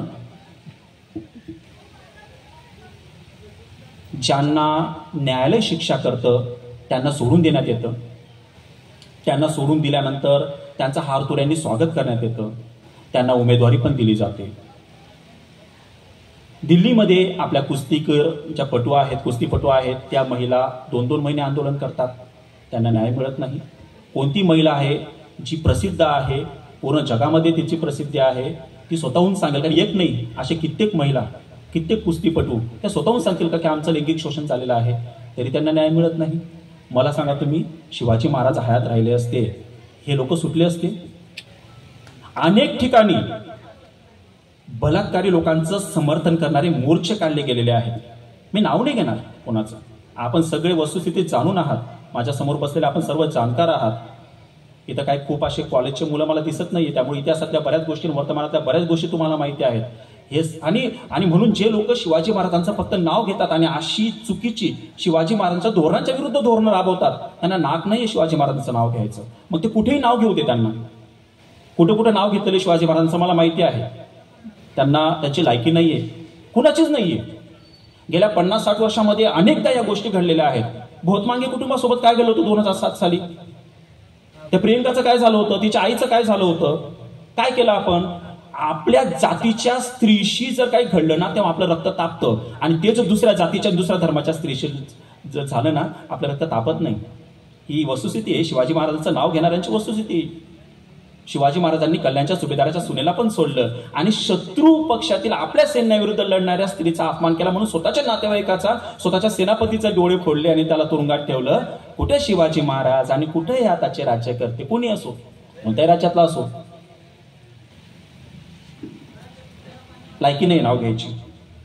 तर अशा पद्धतीनं शिवाजी महाराजांनी इथल्या शेतकऱ्यांना शोषणमुक्त केलं, इथल्या स्त्रियांना बिनधास्त केलं. अगदी मस्त त्या जगू लागल्या, कोणाची भीती राहिली नाही, कारण शिवाजी महाराज त्यांच्या पाठीशी उभे होते. आणि म्हणून हे सगळे जे लोक आहेत ना, ज्या वेळेस शिवाजी महाराजांवर संकट आलेलं आहे, ज्या वेळेस शिवाजी महाराजांचा जीव धोक्यात आलेला आहे, त्या वेळेस हे लोक त्यांच्या पाठीशी उभे राहिलेले आहेत. त्यांनी स्वतःचा जीव दिलेला आहे, पण शिवाजी महाराजांना त्यांनी वाचवलेला आहे. जेव्हा शिवाजी महाराज हे पन्हाळगडावर अडकून पडलेले होते आणि तिथून सुटून जाणं खूप कठीण होऊन बसलेलं होतं, कारण सिद्धी जोहर हा खूप प्रचंड पराक्रमी असा योद्धा होता. दुसरी गोष्ट अजून तुम्हाला मी एक सांगतो की शिवाजी महाराज ज्यांच्या विरुद्ध लढले ना, आता त्यांचा इतिहास जो आहे ना, तो अभ्यासक्रमातून वगळला जातो आहे. मोगलांचा इतिहास अभ्यासक्रमातून वगळला जातो आहे. मला सांगा तुम्ही, जर मोगलांचा इतिहास अभ्यासक्रमातून वगळून टाकला तर शिवाजी महाराज एक व्यक्ती विरुद्ध लढले असं शिकवणार? शिवाजी महाराज काय म्हणू आपण त्याला, वाय व्यक्ती विरुद्ध लढले असं शिकवणार तुम्ही? शिवाजी महाराज ज्यांच्या विरुद्ध लढलेले आहेत ना, ते त्या कालखंडातील खूप पराक्रमी व्यक्ती होते. बऱ्याचदा आपण त्या कार्टून मालिकांमध्ये किंवा इतर चित्रपटांमध्ये असं दाखवतो की शिवाजी महाराज म्हणजे बस समोरचं काहीच नाही त्यांच्या समोर, असं नव्हतं. शिवाजी महाराजांना तेव्हा त्यांची सर्वोत्कृष्ट अशी बुद्धिमत्ता, सर्वोत्कृष्ट नियोजन, सगळं काय म्हणू आपण त्याला धोरणात्मक बाजू वापरावे लागलेले आहेत. अतिशय अटीतटीच्या प्रसंगांमधून मार्ग काढावा लागलेला आहे आणि शत्रूवर मात करावी लागलेली आहे. एक एक प्रसंग हा जीवावर येण्यासारखा होता. 2-3 महिने झालेले आहेत आणि पन्हाळगडामधून तिथून सुटका होण्याचा कोणताही मार्ग दिसत नाहीये. तेव्हा एक छोटीशी जी वाट आहे तिथून बाहेर पडण्याचा विचार केला जातो आणि तेव्हा शिवा न्हावी नावाचा जो व्यक्ती आहे, न्हावी म्हणजे 12 बलुतेदारांमधला, तो खोटा शिवाजी बनतो आणि त्याचा पाठलाग करतात. तो पकडला जातो आणि जोपर्यंत तो खोटा हे लक्षात येत नाही तोपर्यंत शिवाजी महाराज बऱ्यापैकी पुढे निघून गेलेले असतात. आता या शिवा न्हाव्याला माहिती नव्हतं का की मी पकडला जाणार आहे आणि मला नंतर मारून टाकणार आहेत? ते त्याला माहिती होतं. त्याचा काही 1 कोटीचा विमा होता का की आपण मेलो म्हणजे आपल्याला विमा मिळेल वगैरे असं? त्याला काही जहागिरी मिळणार होती का? त्याला काही मिळणार नव्हतं. त्याला फक्त एक गोष्ट माहिती होती की जो इथल्या शेतकऱ्यांना शोषणमुक्त करतो, जो इथल्या स्त्रियांना सुरक्षितता देतो, तो माणूसच जगला पाहिजे. आणि म्हणून त्याने तिथं स्वतःचा जीव दिलेला आहे. पुढे गेल्यानंतर बाजीप्रभू देशपांडे, जर शिवाजी महाराज त्या खिंडीतून किंवा विशाळगडापर्यंत पोहोचले नसते तर यांनी त्यांना पकडलं असतं आणि तिथं कदाचित खूप गोष्टी घडू शकल्या असत्या, कारण यांच्याकडे सैन्य जास्त होतं, शिवाजी महाराजांकडे सैन्य कमी होतं.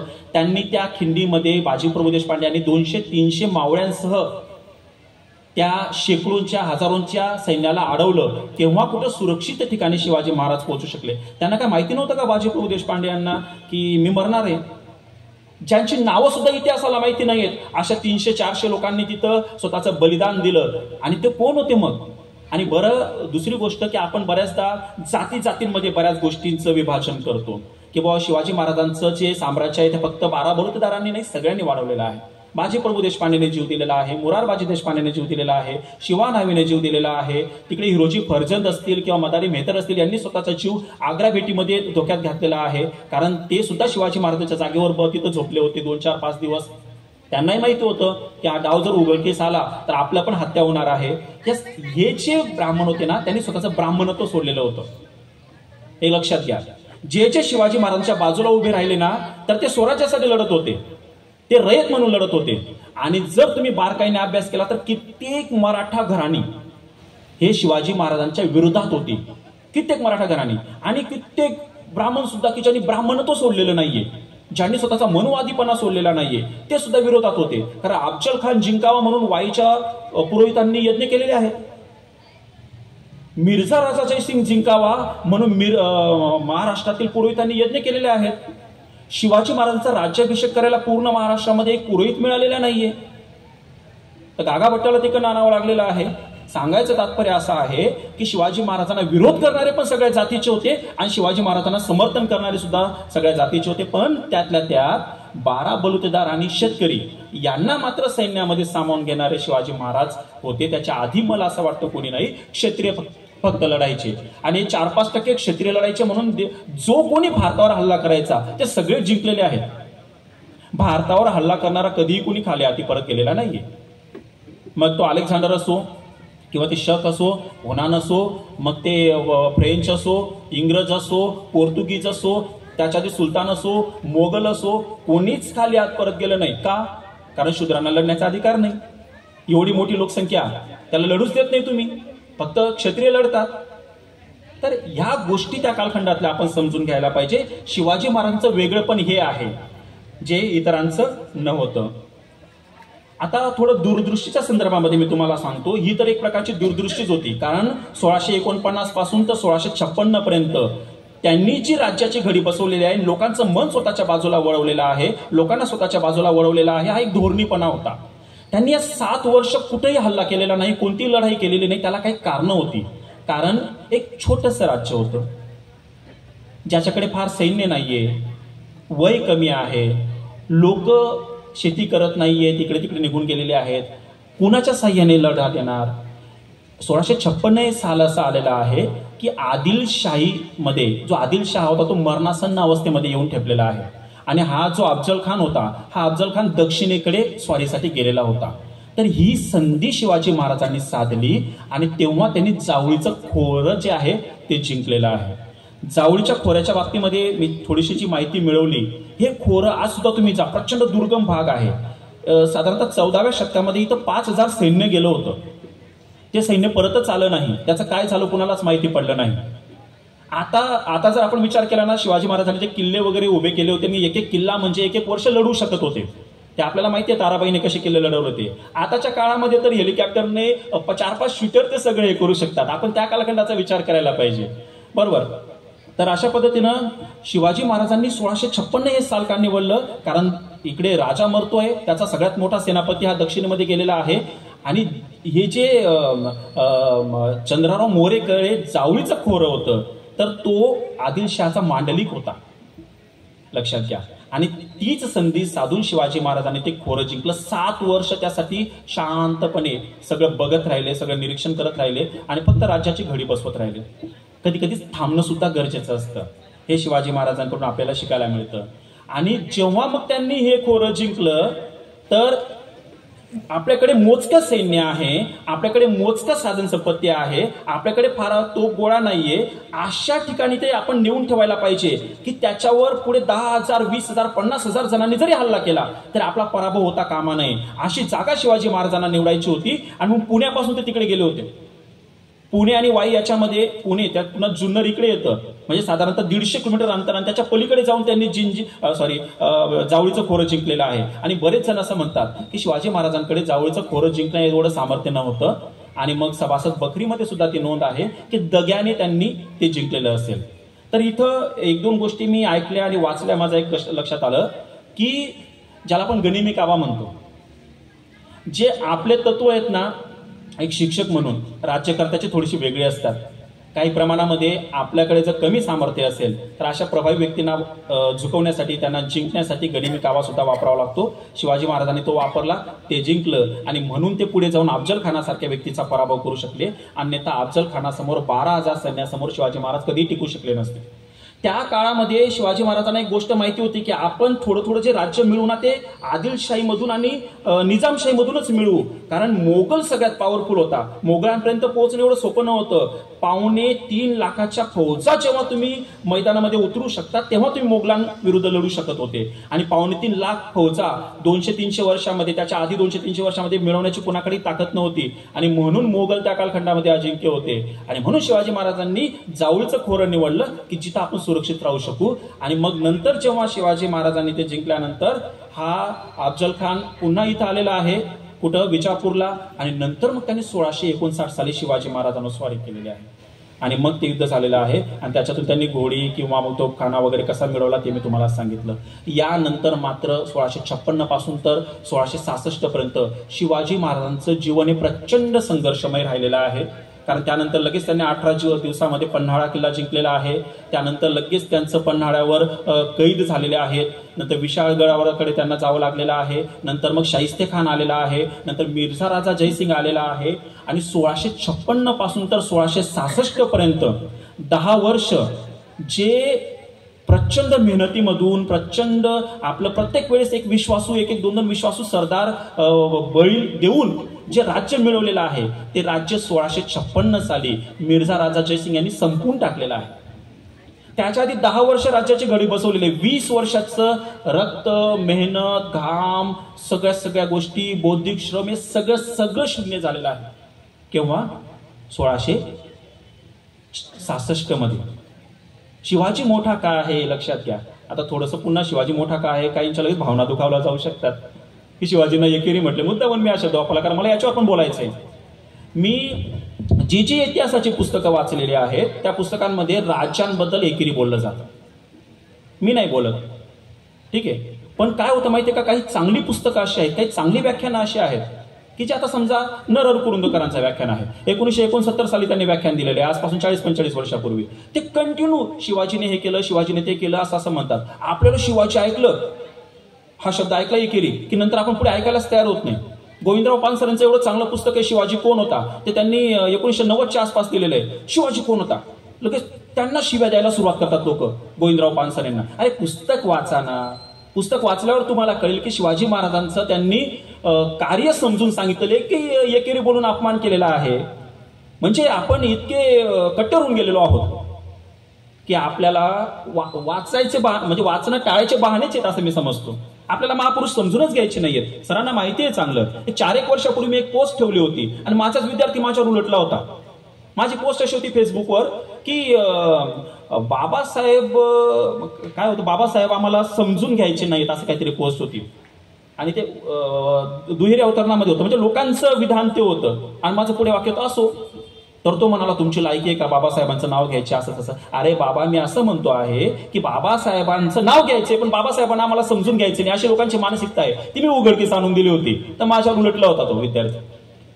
म्हणजे महापुरुषांच्या बाबतीमध्ये आपण इतके झालेलो आहोत, म्हणजे काही विशेष शब्द आहे त्याला, कट्टर म्हणू. अस्मिता आपली एवढी जागी झालेली आहे की त्यांच्याबद्दल कोणी एकेरी म्हटलं की आपल्याला पहिले पारा चढतो, मग पुढे तो किती चांगलं बोलतो आहे, तो कार्य किती छान पद्धतीनं समजून सांगतो आहे. त्या पुस्तकाच्या 15-20 लाख प्रती विकले गेलेले आहेत. छोटं पुस्तक आहे 60-65 पानांचं. नाही वाचत आपण का? शिवाजी कोण होता शीर्षकच खटकतं. तर या गोष्टी आपण थोड्या बदलावायला पाहिजे. जेव्हा शिवाजी महाराज 1656 साली, हे 20 वर्षाच्या मेहनत सगळी संपलेली आहे. तिकडे आग्र्यामध्ये गेलेले आहेत, बाप बेटे दोघं तुरुंगामध्ये पडलेले आहेत. आणि त्या अवस्थेमध्ये सुद्धा शिवाजी महाराजांचा जो आशावाद आहे तो आशावाद जिवंत राहिलेला आहे. आपण पुन्हा उभं करू शकतो हा त्यांचा स्वतःवरचा आणि स्वतःच्या रयतेवरचा विश्वास जिवंत राहिलेला आहे. इथं एक गोष्ट मला तुम्हाला लक्षात आणून द्यावीशी वाटते की या महापुरुषांची मनं अशी कशी तयार झालेली असतील की सगळं उद्ध्वस्त झालेलं आहे तरी देखील उभी राहतात. आपल्याकडे एखादी परीक्षा नापास झालं तरी मुलं आत्महत्या करून घेतात. इथं सगळं 20 वर्षाच्या मेहनतीवर पाणी फिरलेलं आहे तरी सुद्धा ही माणसं उभी राहतात. 2-3 वर्षानंतर सुटून येतात. 1669 मध्ये पुन्हा नवीन बंड उभं करतात आणि 5 वर्षानंतर राज्याभिषेक करून घेतात आणि नंतर दक्षिणेमध्ये महाराष्ट्रापेक्षा 2-3 पटीने जास्त साम्राज्य स्वतःचं वाढवतात. ही कोणती ताकद आहे? लोकांचा पाठिंबा का मिळाला त्यांना? मी मगापासून जे शिवाजी महाराजांचं शेतकऱ्यांबद्दलचं आणि स्त्रियांबद्दलचं धोरण तुम्हाला सांगत होतो ना, म्हणून ही रयत शिवाजी महाराजांच्या पाठीमागे उभी राहिलेली आहे. कारण पूर्ण शोषणमुक्त ही लोक होती आणि म्हणून हे राज्य टिकायलाच पाहिजे, कोणत्याही परिस्थितीमध्ये टिकायला पाहिजे. यासाठी या लोकांनी स्वतःच्या जीवाची प्राणांची बाजी लावलेली आहे. कारण तुम्हाला माहिती आहे की जेव्हा 1680 साली शिवाजी महाराजांचं निधन झालं आणि मग ही मराठीशाही संपवण्यासाठी त्यानंतर 2 वर्षांनी औरंगजेब बादशाह स्वतः आधी त्याच्या मामाला पाठवलं शाहिस्तेखानाला, नंतर मिर्झा राजा जयसिंगांना पाठवलं, पराभव झालेला होता तरी हा उभा राहिला. आणि म्हणून शिवाजी महाराजांच्या हयातीत मात्र त्याची स्वतःची यायची हिंमत झाली नाही. म्हणून शिवाजी महाराजांच्या नंतर निधनानंतर 2 वर्षांनी आलेला आहे. इथं 25 वर्ष औरंगजेब इथं राहिलेला आहे. हा लढा हा 2 धर्मांमधला नव्हता, लक्षात घ्या. कारण त्या दरम्यान त्याचा मुलगा सुद्धा संभाजी महाराजांकडे आलेला होता. हा लढा 2 धर्मांमधला नव्हता. हा लढा सामान्य रयत, स्वराज्य जतन करणारी रयत आणि पारतंत्र्य लादणारी, शोषण करणारी मानसिकता यांच्यामधला हा लढा होता. आणि 25 वर्ष, मग 6-7 वर्ष आपले संभाजी महाराज लढतायत. त्यांचं निधन झालेलं आहे 1689 मध्ये. आणि तेवढा मोठा लढवय्या नसलेला राजाराम लढतोय जो जिंजीपर्यंत चालला गेला. आणि महाराष्ट्रामध्ये कुणीही राजा नाहीये, कुणीही सेनापती नाहीये, पण संताजी, धनाजी, ज्याला जे मिळेल त्या साधनाने लढतो आहे. तोफखाना नाहीये, सेनापती नाहीये, राजा नाहीये, कुठं संघटन नाहीये, तरी या महाराष्ट्रातला या प्रत्येक कुटुंबातला व्यक्ती लढतो आहे. 25 वर्ष लढतो आहे. आणि जो औरंगजेब बादशाह इथं आपल्या मराठ्यांना संपवायला आलेला होता, ज्याने 1685-86 मध्ये 2च वर्षामध्ये कुतुबशाही पण संपवून टाकली, आदिलशाही पण संपवून टाकली, तो 25 वर्ष इथं मराठ्यांना संपवू शकला नाही. कारण शिवाजी महाराजांनी जी इथं हंगामी फौज उभी केलेली होती, प्रत्येक घरातील शेतकऱ्यांची फौज उभी केलेली होती की जे 4 महिने शेती करायचे आणि 8 महिने लढायचे, त्या प्रत्येक कुटुंबातला व्यक्ती या प्रवृत्तीविरुद्ध लढलेला आहे. आणि अजिंक्य हे राज्य राहिलेलं आहे. हे कोणी उभं केलं होतं? हे शिवाजी महाराजांनी उभं केलं होतं. या गोष्टी आपण समजून घ्यायला पाहिजे. दुसरी गोष्ट अजून एक लक्षात घ्या पाहिजे, मी त्याच्या दूरदृष्टीबद्दल बोलत होतो. त्यांनी जावळीचं खोरं का जिंकलं ते मी तुम्हाला सांगितलं. तसंच त्यांनी दक्षिण भारतामध्ये राज्य का वाढवलं? त्यांना माहिती होतं की आपण एवढे उपद्व्याप केलेले आहेत. शाहिस्तेखान आलेला आहे, मिर्झा राजा जयसिंग आलेला आहे, एवढा पराभव झालेला होता. यानंतर जर आपण एवढ्याच भागावर अवलंबून राहिलो आणि उत्तरेकडे धडशा मारण्यापेक्षा, एवढ्या बलशाली साम्राज्याला धडशा मारण्यापेक्षा दक्षिणेमध्ये आपले सत्ता वाढवूयात, दूरदृष्टी. आणि ते दक्षिणेतील सत्ता केव्हा कामात आली? त्या 25 वर्षांमध्ये कामात आली. कारण राजाराम जिंजीला जाऊन, कारण तो नको लढू दे पण तो जिवंत असायला पाहिजे राजा, लक्षात घ्या. 1700 साली राजाराम वारलेले आहेत. पुढे 7 वर्ष त्यांच्या पत्नीने महाराणी ताराबाई यांनी औरंगजेबाविरुद्ध लढा दिलेला आहे. या बाईला कुणी उभं केलं असेल? तिच्यावर कुणाचे संस्कार असतील? शिवाजी महाराजांनी ना. या पद्धतीचं संस्कार असतील, या पद्धतीचं रयतेची जडणघडण असेल, या पद्धतीनं रयतेची वैचारिक रयतेमध्ये बदल घडून आणलेला आहे, तो शिवाजी महाराजांनी घडून आणलेला आहे. दुसरी एक गोष्ट मला तुमच्या लक्षात आणून द्यावीशी वाटते की मध्ययुगामध्ये गुलामीची प्रथा होती. आणि गुलामीची प्रथा म्हणजे काय की इथले जे लोक आहेत किंवा कोणत्याही देशामध्ये, आफ्रिकेतल्या लोकांना अमेरिकेत नेलं जायचं, इथल्या लोकांना दुसऱ्या देशांमध्ये नेलं जायचं आणि तिकडे त्यांना विकलं जायचं. तर त्या कालखंडामध्ये डच कंपनीने शिवाजी महाराजांच्या राज्यामध्ये वखार स्थापण्याची परवानगी मागितली. तर शिवाजी महाराजांनी त्यांना स्पष्ट पत्र दिलेलं आहे. त्या पत्रामध्ये त्यांनी असं नमूद केलेलं आहे, तुम्हाला वखार स्थापन करण्यासाठी परवानगी मिळेल, परंतु इथल्या लोकांना तुम्हाला गुलाम म्हणून विकत घेता येणार नाही, विकता येणार नाही. ज्या दिवशी ते लक्षात येईल त्या दिवशी तुमची परवानगी नाकारण्यात येईल. इकडे आपण अब्राहम लिंकन वगैरे यांचं आपण नाव घेतो की त्यांनी गुलामगिरीची प्रथा मोडून काढली. आपल्याकडे महाराजांनी गुलामगिरीची प्रथाच निर्माण होऊ दिली नाही. आपण कधी शिवाजी महाराजांचं या संदर्भात नावच घेत नाही. त्यांनी स्त्रियांचं काय म्हणून आपण त्यांना लुटू दिलं नाही. लक्षात घ्या, आपण या संदर्भामध्ये शिवाजी महाराजांचं कधी नाव घेत नाही. तो रजनीकांतचा कोणता चित्रपट आहे की जो मोठं धरण बांधतो की जे 1000 वर्ष टिकणार होतं वगैरे वगैरे, पिक्चर बरोबर सिनेमॅटिक पद्धतीने आपण खूप बघतो. आपण शाहू महाराजांचा एका अभ्यासच नाही की त्यांनी राधानगरी धरण 100 वर्षापूर्वी स्वतःचा सगळा खजिना रिता करून बांधलं. म्हणजे आपल्याला पिक्चर मधील आदर्श वाटतात. आपल्या महापुरुषांनी स्वतः या गोष्टी केलेल्या आहेत. म्हणजे त्यांनी स्वतःचा संपूर्ण खजिना जो आहे तो रिकामा केला आणि रयतेला सुखी केलं आणि म्हणून 100 वर्षापासून कोल्हापूर संपन्न आहे. हे सगळे महापुरुषांच्या या प्रेरणा आहेत, हे सगळे विचार आहेत. म्हणजे त्यांनी पण शेतकऱ्यांचा विचार केलेला आहे, त्यांनी पण सगळ्यांसाठी वसतिगृह वगैरे स्थापन केलेली होती. तर अशा पद्धतीने आपण हे सगळं बघायला पाहिजे. मी एका मुद्द्यावर तो येऊ इच्छितो की त्या कालखंडातील हा जो लढा होता तो हिंदू विरुद्ध मुस्लिम होता का, बोलायला पाहिजे या मुद्द्यावर. कारण कसं आहे माहितीये का, पॉप्युलर हिस्ट्रीच्या माध्यमातून हेच पुन्हा पुन्हा बिंबवलंच जातं. मला अनेक जण भेटतात, मला आज पण एक जण भेटला, तो हेच असं काहीतरी सांगू लागला. मी त्याला ह्याच गोष्टी सांगितल्या की असं नव्हतं. एक लक्षात घ्या, जर हा लढा हिंदू विरुद्ध मुस्लिम असा राहिला असता तर मग मिर्झा राजा जयसिंग सारख्या एखाद्या हिंदू राजपूत सरदाराने शिवाजी महाराजांचा पराभव का केला असता? त्याने इकडे येऊन शिवाजी महाराजांना सामील व्हायला पाहिजे होतं, कारण शिवाजी महाराज हिंदूंचा राज्य निर्माण करत होते. शिवाजी महाराज जरी हिंदूंचं राज्य निर्माण करत होते, त्यांनी कल्याणच्या सुभेदाराच्या सुनेला का सोडलं असतं? कारण काही मोठमोठे मानले गेलेले नेते आहेत, त्यांनी तर असं म्हटलेलं आहे ना की नको सोडायला पाहिजे होतं, सोडवायला पाहिजे होता. कोण आहे तुम्हाला माहिती आहे? त्यांनी शिवाजी महाराजांच्या राज्याला काकतालीय योग म्हटलं होतं. त्या माणसाने, तो खूप मोठा नेता मानला जातो भारतातला. काकतालीय योग म्हणजे काय? कावळा बसायची वेळ आणि फांदी मुळायची वेळ एकच झाली. म्हणजे शिवाजीचं कर्तृत्व नाहीये, ते मुडणारच होतं फांदी.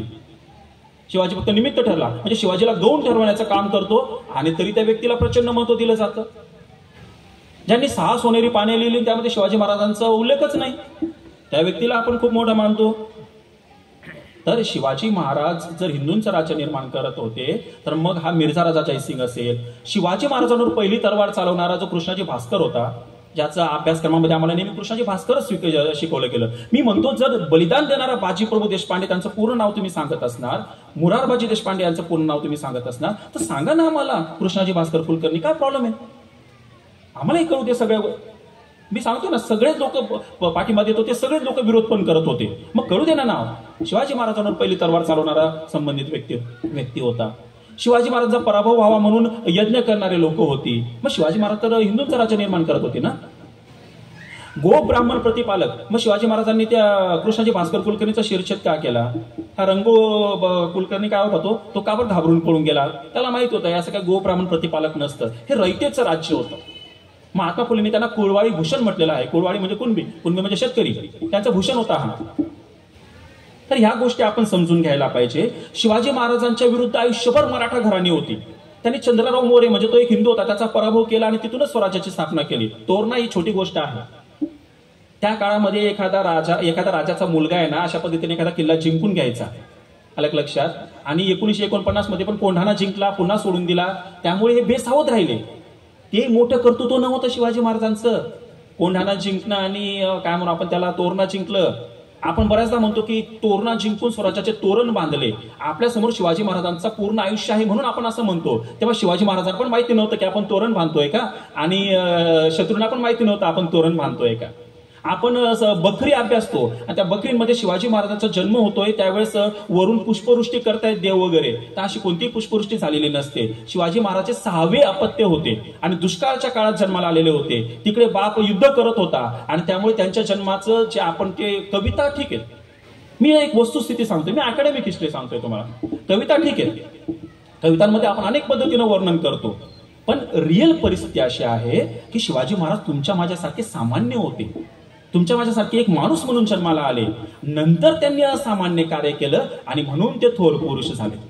इथं आपण काय करतो, दैवत्व देऊन टाकतो. जन्मापासूनच थोर, जन्मापासूनच महात्मा.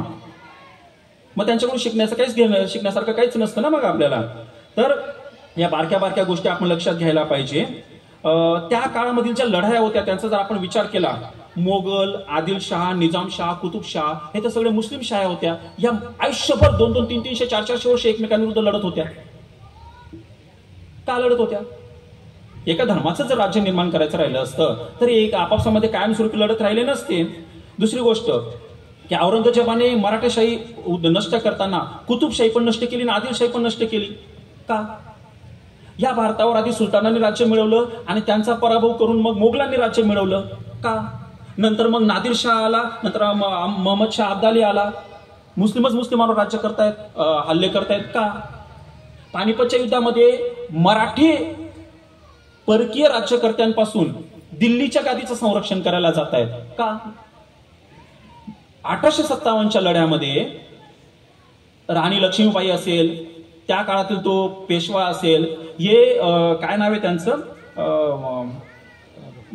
बहादूर शाह जफर यांच्या 97 का 93 वर्षाच्या शेवटच्या दिल्लीच्या सुलतानाच्या नेतृत्वाखाली लढा देत आहेत. 1857 पर्यंत ते गोष्टी आहेत का?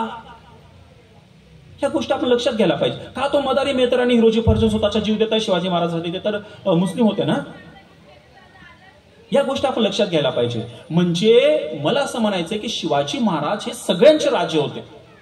जर शिवाजी महाराजांची अशी इमेज केल्यामुळे परदरम्यानमध्ये जर त्यांच्याबद्दल आकस निर्माण होत असेल तर ती चुकीची गोष्ट आपण खोडून काढायला पाहिजे. आज मला माहिती आहे, मी फेसबुकवर आहे, पैगंबर शेख वगैरे सारखे असे खूप चांगले लोक माझ्या फेसबुकवर आहेत की जे मान्य करतात की शिवाजी हा सगळ्यांचा राजा होता.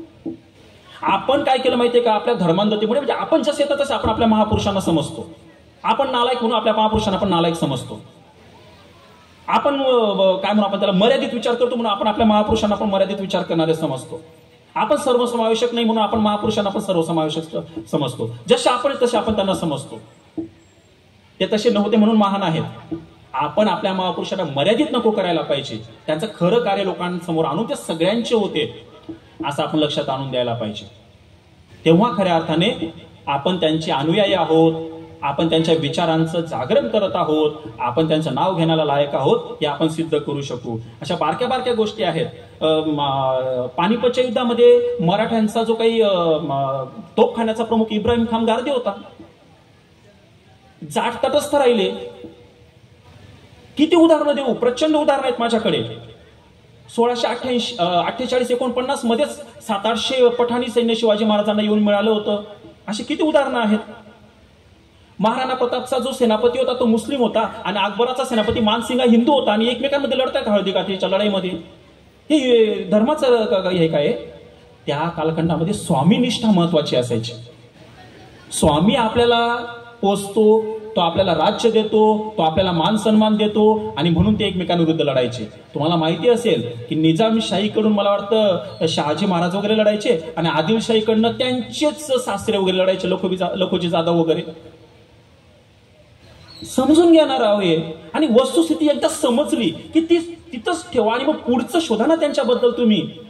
आपला प्रॉब्लेम काय होऊन बसलाय माहितीये का? आपण तेच पुन्हा चगळत बसतोय.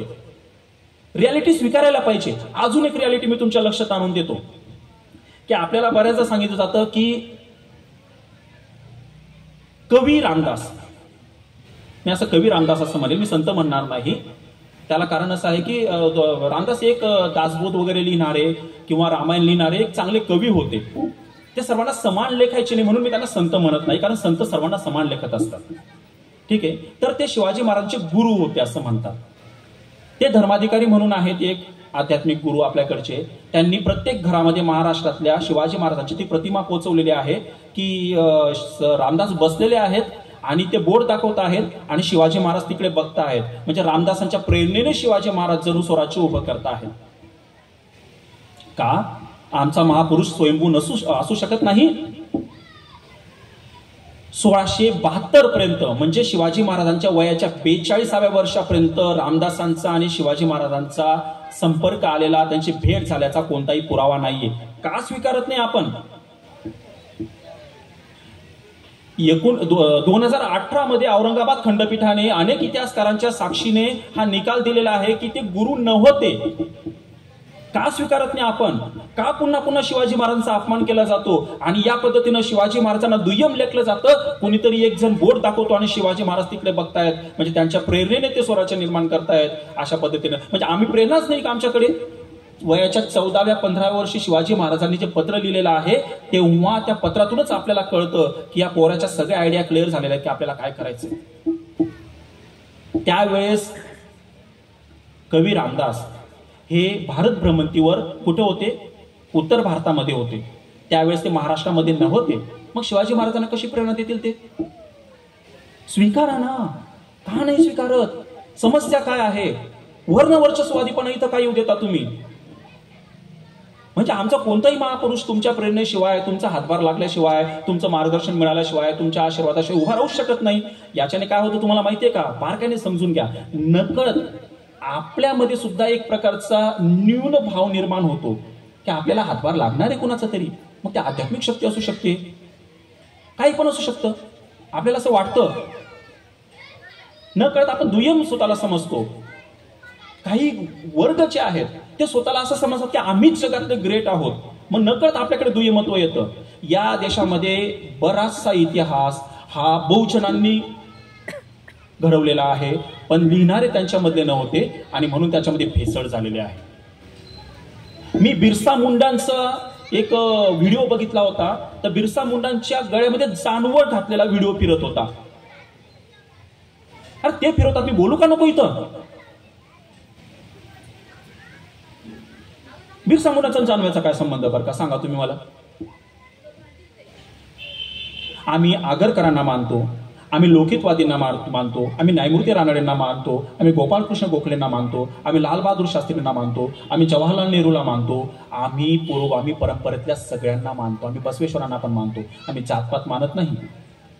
पण जेव्हा नकळत इथं वर्चस्ववाद रुजवला जातो, इथं चातुर्वर्ण व्यवस्थेचं समर्थन केलं जातं आणि एक गट कायम श्रेष्ठ असतो, तो कर्तृत्वान असो किंवा नसो. मी त्यांना संत का म्हटलं नाही? त्यांचा गुरु कोण असावा नावाची एक कविता आहे कवी रामदासांची, आणि त्याच्यामध्ये ते स्पष्ट म्हणतात, शूद्राला कधी गुरु करू नये,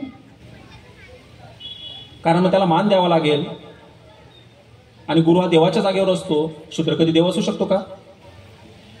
शूद्र कधी रिस्पेक्ट देण्याच्या लायकीचा आहे का? जेव्हा मी जात चोरली होती नावाची कथा वाचली का तुम्ही बाबूराव बागुलांची? नसेल तर वाचून बघा. आपल्यामध्ये पण काय म्हणून आपण त्याला औदासिन्य आलेला आहे. आपण पण वाचत नाही, फक्त नाव घेतो आपण महापुरुषांचं. अशा अनेक संदर्भ आपल्याकडे असायला पाहिजे. कुणी बोलायला लागला त्याची बोलती बंद करायची ताकद आपल्यामध्ये असायला पाहिजे. इकडे आपण शिवाजी महाराजांचं राज्य नाव घेतो, जो असा प्रचंड महापराक्रमी व्यक्ती होता की जो औरंगजेबासारख्या व्यक्ती विरुद्ध लढला. आपण औरंगजेब माहिती का तुम्हाला किती ताकदीचा होता? तो आधी दक्षिणेचा सुभेदार होता. त्या काळातलं या भारत म्हणजे उपखंडामधलं सगळ्यात मोठं साम्राज्य औरंगजेबाचं होतं. अशा व्यक्तीविरुद्ध तो लढला. तो इथं 25 वर्ष जिंकू शकला नाही. म्हणजे किती मोठ्या व्यक्तीविरुद्ध शिवाजी महाराज लढले, म्हणून शिवाजी महाराज मोठे होते. तुम्ही जर त्याला खूप असं समजणार तर मग शिवाजी महाराज तर मग तसेच होते. मग म्हणजे अफगाणिस्तान विरुद्ध कुणी चांगली बॅटिंग करू शकतो? ऑस्ट्रेलिया विरुद्ध करून दाखवा ना. शिवाजी महाराजांनी तशा पद्धतीने करून दाखवलेलं आहे. म्हणून शिवाजी महाराज ग्रेट होते, ते आपण समजून घ्यायला पाहिजे. बोलण्यासारख्या अशा खूप साऱ्या गोष्टी आहेत. मला या सगळ्यांमधून या सर्व त्यांचं शेतीविषयक धोरण, त्यांचं स्त्रियांविषयक धोरण, त्यांचं युद्धनीती, त्यांचा दूरदृष्टिकोन, या सगळ्या गोष्टी ऐकल्यानंतर मला तुम्हाला काही प्रश्न विचारायचे आहेत. तिकडे पण मी विचारले होते की मग शिवाजी महाराज दैवी पुरुष होते का? हो की नाही? दैवी पुरुष होत नव्हते. त्यांनी चमत्कार केलेले आहेत का? कारण महापुरुषांच्या आयुष्यामध्ये चमत्कार मिसळले जातात. आता मुंबईमध्ये शिवाजी महाराजांचा मंदिर बांधलं जात आहे, त्यांच्या आरत्या रचल्या जात आहेत. संपवण्याचं काम असते महापुरुषांना. कधीही कोणत्या महापुरुषाला देव बनवू नका. एकदा देव बनवला ना, त्याच्याकडून प्रेरणा घेणं बंद होऊन जातं. कारण देव काहीही करू शकतो. देव काही करू शकतो, माणूस काही करू शकत नाही. माणसाला काही करण्यासाठी प्रचंड नियोजन करावं लागतं, प्रचंड संघटन बांधावं लागतं, विचार पेरावे लागतात, माणसं उभे करावे लागतात, रिस्क घ्यावी लागते, जीव पणाला लावावा लागतो. आणि एवढं केल्यानंतर सुद्धा यश मिळेल का नाही याची खात्री नसते. आणि म्हणून जर तुम्ही महापुरुषांचा देव केला ना, तर महापुरुषांचं कर्तृत्व निघून जातं आणि फक्त तिथं आरत्या, त्यानंतर मग ते काय ते सगळं शिल्लक राहतं. म्हणून त्या गोष्टी करू नका. ते सर्वशक्तिमान होते का? नाही, सर्वशक्तिमान नव्हते. त्यांचाही पराभव झालेला आहे. त्यांच्या आयुष्यामध्ये पण अतिशय वाईट प्रसंग आलेले आहेत, दुःखद प्रसंग आलेले आहेत. अफजल खानाचा वध केला, त्याच दरम्यान 2-3 दिवसामध्ये आगे मागे त्यांची पत्नी वारलेली आहे सईबाई. ते सुरतून आले, सीमेवर पोहोचत नाही तेवढ्यात त्यांचे वडील वारलेले आहेत. त्यांचा राज्याभिषेक झाला, 13व्या दिवशी त्यांची आई वारलेली आहे. त्यांनीही आपल्या माणसासारखे, तुमच्या माझ्यासारखे दुःखाचे प्रसंग जे आहेत ते सहन केलेले आहेत. पण एक लक्षात घ्या, महापुरुषांना दुःख उगाळण्यासाठी आणि ते कुरवाळत बसण्यासाठी वेळ नसतं, त्यांना शक्य नसतं, त्यांना पुन्हा उभं राहावं लागतं. कारण बायकोचं दुःख न घेऊन ते बसले नाही, त्यांनी लगेच 18व्या दिवसाच्या आत पन्हाळगड मिळवला आणि त्यानंतर कंटिन्यू मग ते युद्धामध्ये राहिले 6-7 वर्ष.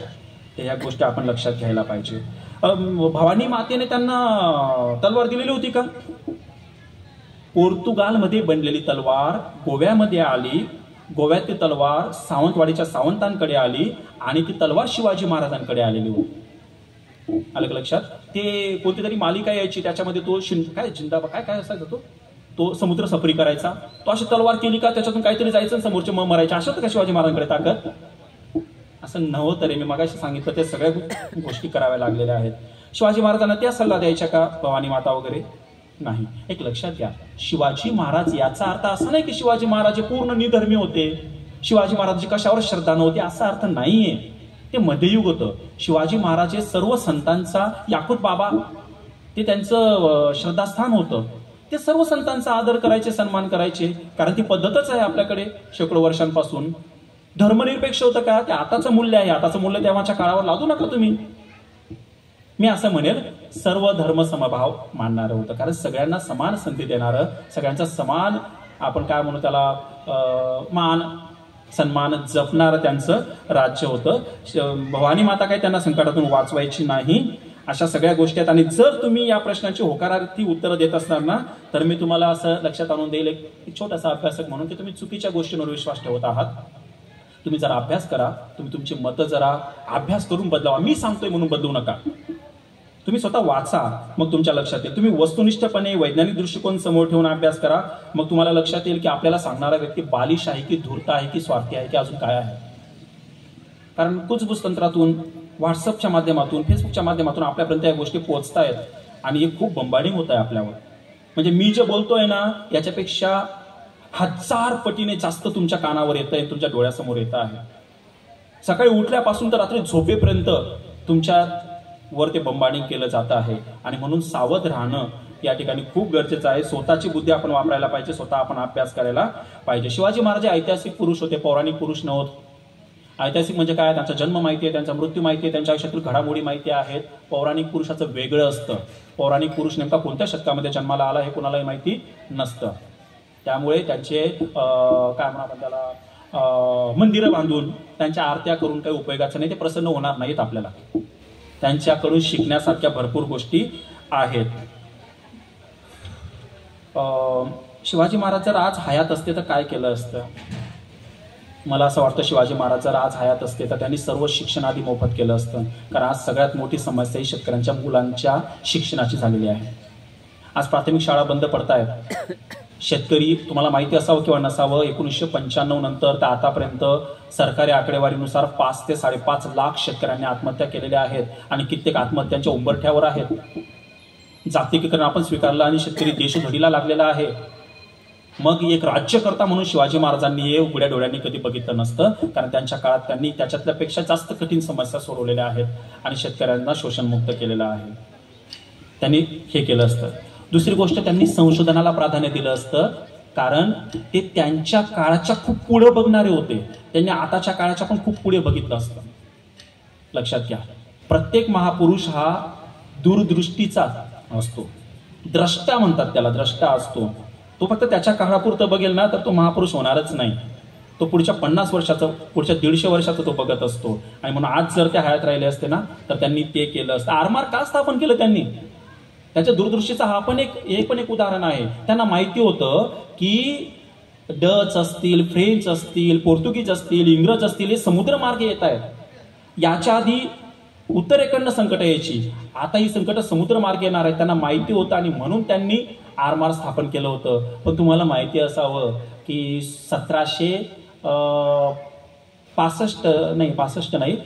60च्या दशकामध्ये कान्होजी आंग्रेंचं आरमार पेशव्यांनी इंग्रजांची मदत घेऊन बुडवलं होतं. म्हणजे जे आरमार इंग्रजांविरुद्ध लढण्यासाठी शिवाजी महाराजांनी उभं केलं होतं, तेच आपल्या करंट्या पेशव्यांनी इंग्रजांची मदत घेऊन बुडवलं. सांगा, म्हणजे शिवाजी महाराज दूरदृष्टीचे आणि बुडवणारे. हे छोट्या छोट्या गोष्टी आहेत, लक्षात घ्यायला पाहिजे. संशोधनाला प्रोत्साहन दिलं असतं आणि त्यांनी किती मोठा भ्रष्टाचार मोडून काढला होता. 200-300 रुपये कर असताना 3000 कर घेणारे, 2000 कर घेणाऱ्यांचा भ्रष्टाचार त्यांनी मोडून काढला. आज आपलं एवढं प्रचंड शोषण होत आहे, भ्रष्टाचाराशिवाय आपली एक फाईल हलत नाही.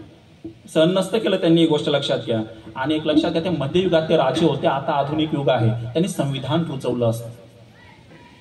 मी पुढचं विधान करेल की भारताच्या गेल्या 2500 वर्षामध्ये ज्या ज्या महापुरुषांनी जी जी स्वप्न पाहिली ना, ती स्वप्न पूर्ण करणारे बाबासाहेब आंबेडकर होते. त्यांनी शिवाजी महाराजांचंच धोरण पुढे राबवलं आणि म्हणून सगळ्या महाराजांनी त्यांच्या राज्यामध्ये जे स्वातंत्र्य लोकांना दिलं ना, ते पूर्ण भारतवर्षामध्ये येण्याचं काम हे बाबासाहेब आंबेडकरांनी केलेलं आहे. आणि म्हणून त्यांनी 14 तळ मुद्दामून रायगडाच्या पायथ्याशी का निवडलं होतं, मी आंतरिक नातं तुम्हाला सांगत होतो. ते तुकारामांच्या अभंगाचे संदर्भ का द्यायचे, ही गोष्ट. ते मागे एक खूप छान गीत मी ऐकलं, मी जास्त गीतं ऐकत नाही या प्रकारची. 2च राचे इथे गरजले कोकण पुण्यभूमीवर, एक तो रायगडावर एक 14 तळ्यावर. हे नातच आहे ना, जे गीतातून. म्हणजे माझं अख्खं एक भाषण आणि एखाद्या कवीची एखादी कविता हे वेगळं असतं, पोवाडे वेगळे असतात. तर त्यांनी हे केलं असतं. मला एक आश्चर्य वाटतं, मगाशी मी सांगत होतो की एवढा पराक्रमी राजा, परंतु आपल्याला 2024 मध्ये सुद्धा आपल्याला ना ऑलिम्पिकमध्ये पदक मिळत नाही ना कशामध्ये पदक मिळत नाही. आणि काय आपण शिवाजी महाराजांचं वारसा सांगतो, काय पराक्रम आहे आपल्यामध्ये. एखादा देश महासत्ता केव्हा बनतो लक्षात घ्या. फक्त पैसा आला म्हणजे महासत्ता बनत नाही. तो ऑस्कर किती मिळवतो आहे, सॉफ्ट पॉवर म्हणतात त्याला. तो ऑलिम्पिकमध्ये किती पदक मिळवतो आहे, तो नोबेल किती मिळवतो आहे. नाव घेऊन उपयोगाचं नसतं.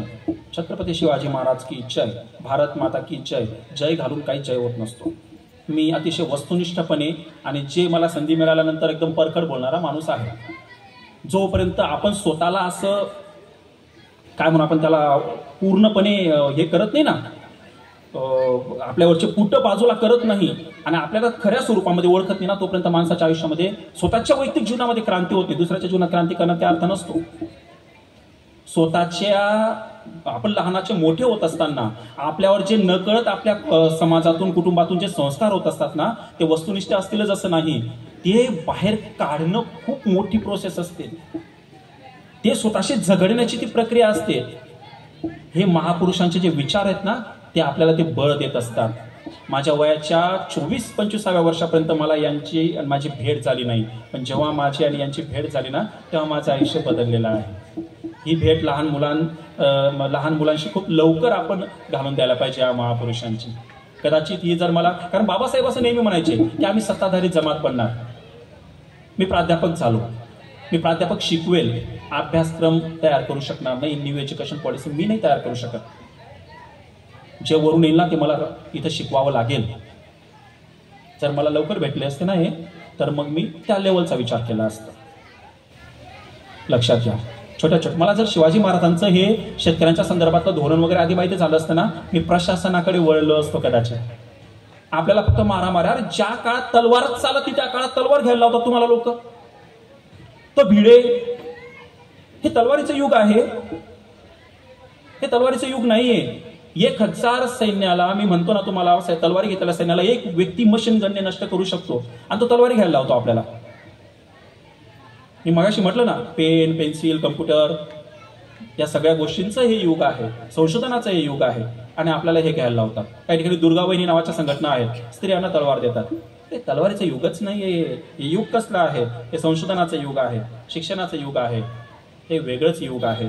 आणि पुढे तर आता AI आलेला आहे. AI नाही, काय बदलणार आहे कुणीच सांगू शकत नाही. मी सुद्धा नाही सांगू शकत आणि तुम्ही सुद्धा सांगू शकत नाही. कसे सामोरे जाऊ आपण या परिवर्तनाला? दर वर्षाला मागच्या वर्षाची टेक्नॉलॉजी बाद ठरते आहे. पहिले 30 वर्षामध्ये 2 पिढ्या बदलायच्या, आता दर वर्षामध्ये पिढ्यांमध्ये बदल होतो आहे. याला सामोरे जाताना आपण बौद्धिकदृष्ट्या, मानसिकदृष्ट्या किती सक्षम असायला पाहिजे, किती तत्पर असायला पाहिजे आपण. आणि आपण गुंतून बसलेलो आहेत 200-400 इतिहासाचे मुडदे उखडत बसतोय आपण. सत्य असून आपण स्वीकारत नाहीये. या गोष्टी चालणार नाहीत. बऱ्याच गोष्टी बोलण्यासारख्या आहेत, मला जेवढं इथं मांडणं शक्य होतं तेवढं मी मांडलं. माझ्याकडे टेलिप्रॉम्प्टर नव्हतं, माझ्याकडे माझं एक हे होतं, ते त्याच्यामध्ये मला जे जे मुद्दे दिसत गेले ते मी मांडले. मी अजून एक दोन गोष्टी सांगेल की चित्रपटांमधून महाराजांचा इतिहास समजून घेऊ नका. तुम्ही तानाजी चित्रपट पाहिला असेल, त्याच्यामध्ये तो राजपूत कोण, तर त्याला तानाजीने मारला असं दाखवलेलं आहे. खरं तर शेलार मामाने मारलेला आहे उदयसिंग राजपूतला. मग आपल्या मुलांना फक्त चित्रपट दाखवले तर तुमचा मुलगा काय सांगेल की नाही तानाजीने मारलं कुणाला, उदयसिंग राजपूत. ते पण कसं मारलं, ते नागिन नावाची काय ती तोप होती. कसली नागिन, कसलं काय, कुठे इतिहासामध्ये नागिन नुकीन तोप आहे. मालिकांमधून मुलांना इतिहास सांगू नका, शिकवू नका. अनेक कार्टून येतात, म्हणजे मी खूप धोके सांगतोय तुम्हाला. अनेक कार्टूनच्या माध्यमातून शिवाजी, आपण काय म्हणतो, नाही शिवाजी महाराजांबद्दल असेल म्हणजे चांगलं असेल. आता तो कोणी बनवला आहे, कोणत्या हेतूने बनवलेला आहे हे तर बघा. लहानपणापासून जर आपण असं मुलांचे मेंदू कोणाच्या पण हातात देऊन दिले कसं चालेल. खूप सावध राहायची गरज आहे. माझे विचार न पटणारे पण इथं बसलेले असतील, बाहेर बसून ऐकत असतील, पण हे मी माझ्या फायद्याचं सांगत नाहीये, मी देशाच्या फायद्याचं सांगतो आहे. मी इथल्या बहुजन वर्गाच्या फायद्याचं सांगतोय. आणि बहुजनच नाही, याच्यामध्ये सगळ्यांचा फायदा आहे. आम्ही सेटल आहोत तर आम्ही बोलतो. ह्या गोष्टी जरा समजून घ्यायला पाहिजे आपण. शिवाजी म्हणजे कोण? शिवाजी म्हणजे शून्यातून विश्व निर्माण करणारा व्यक्ती, स्वराज्य निर्माण करणारा व्यक्ती. शिवाजी म्हणजे पराक्रमाचं दुसरं नाव. शिवाजी म्हणजे गिशू वृत्ती, म्हणजे जिंकण्याची दुर्दम्य आशावाद असलेला, इच्छाशक्ती असलेला व्यक्ती. शिवाजी महाराज म्हणजे मुत्सद्दीपणा, केव्हा कोणता निर्णय घ्यायचा. 1649 नंतर मुद्दामून 6-7 वर्ष कुठंच हल्ला केला नाही, कारण माहिती होतं काहीच नाही आपल्याकडे. केव्हा कोणतं पाऊल उचलायचं ते त्यांनी ठरवलं. आणि प्रचंड निश्चय, प्रचंड महत्वाकांक्षा, लोककल्याण साधणारा राजा. आधुनिक कालखंडामध्ये प्रत्येक राज्यघटनेमध्ये लोककल्याणकारी राज्य ही संकल्पना स्वीकारण्यात आलेली आहे. मध्ययुगामध्ये लोककल्याणकारी राज्य शिवाजी महाराजांशिवाय दुसरं कुणीही उभं केलेलं नाही. पराक्रमी खूप होते, लोक कल्याण करणारे नव्हते, जनतेचा रयतेचा विचार करणारे नव्हते. आणि म्हणून आपले शिवाजी महाराज, छत्रपती शिवाजी महाराज हे इतरांपेक्षा जास्त उठून दिसतात इतिहासामध्ये. आणि म्हणून कोणत्याही राजाची जयंती साजरी केली जात नाही, महाराजांची जयंती साजरी केली जाते. आणि म्हणून वाचा, समजून घ्या, एवढंच मी तुम्हाला सांगेन. आपण मला इथं बोलण्याची संधी दिली, माझे विचार इथं आपण मांडण्याची संधी दिली, त्याबद्दल मी सर्वांचे आभार मानतो. धाडे सरांचे आभार मानतो, त्यानंतर शेवाळे सरांचे आभार मानतो. महेंद्र जाधव सर माझ्याशी नेहमी चर्चा करत असतात, विषय कोणते ठेवायचे, वक्तृत्व स्पर्धांना वगैरे. तुम्ही मला या प्रक्रियेमध्ये सामील करून घेतात, त्याबद्दल मी तुमच्या सर्वांचे आभार मानतो. आपल्याला सगळ्यांना मिळून सगळ्यांच्या हिताचा देश उभा करायचा आहे. हा देश कोणाच्याही द्वेषावर आपल्याला उभा करायचा नाहीये, कोणत्याच जातीच्या नाही, कोणत्याच धर्माच्या नाही. आपल्याला संविधान इथं रुजवायचं आहे. आपल्याला संविधानाने जे काही समता शिकवलेली आहे, जी बंधुता शिकवलेली आहे, ती आपल्याला रुजवायची आहे. आज महाराज असते तर त्यांनी तेच केलं असतं. आज आपल्याला हीच मूल्य रुजवायची आहेत. हे हजारो वर्षांच्या अनुभवाचं संचित आहे, ते संचित आपल्याला या मातीमध्ये पेरायचं आहे. अशा बऱ्याच गोष्टी आपल्याला करायच्या आहेत. आपल्या पिढीवर खूप मोठी जबाबदारी आहे आणि आपण एका विशिष्ट संक्रमणा अवस्थेमधून जात आहोत. या काळात तर आपली जबाबदारी जास्त होऊन बसलेली आहे.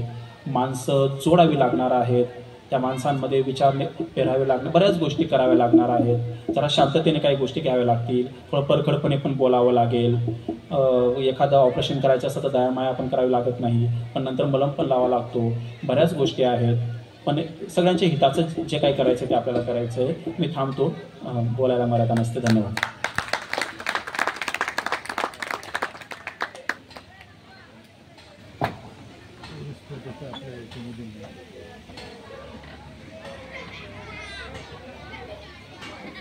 तो राहुल सरांचा जो विषय होता, छत्रपती शिवाजी महाराजांचे विचार आणि सद्यस्थिती, खरंच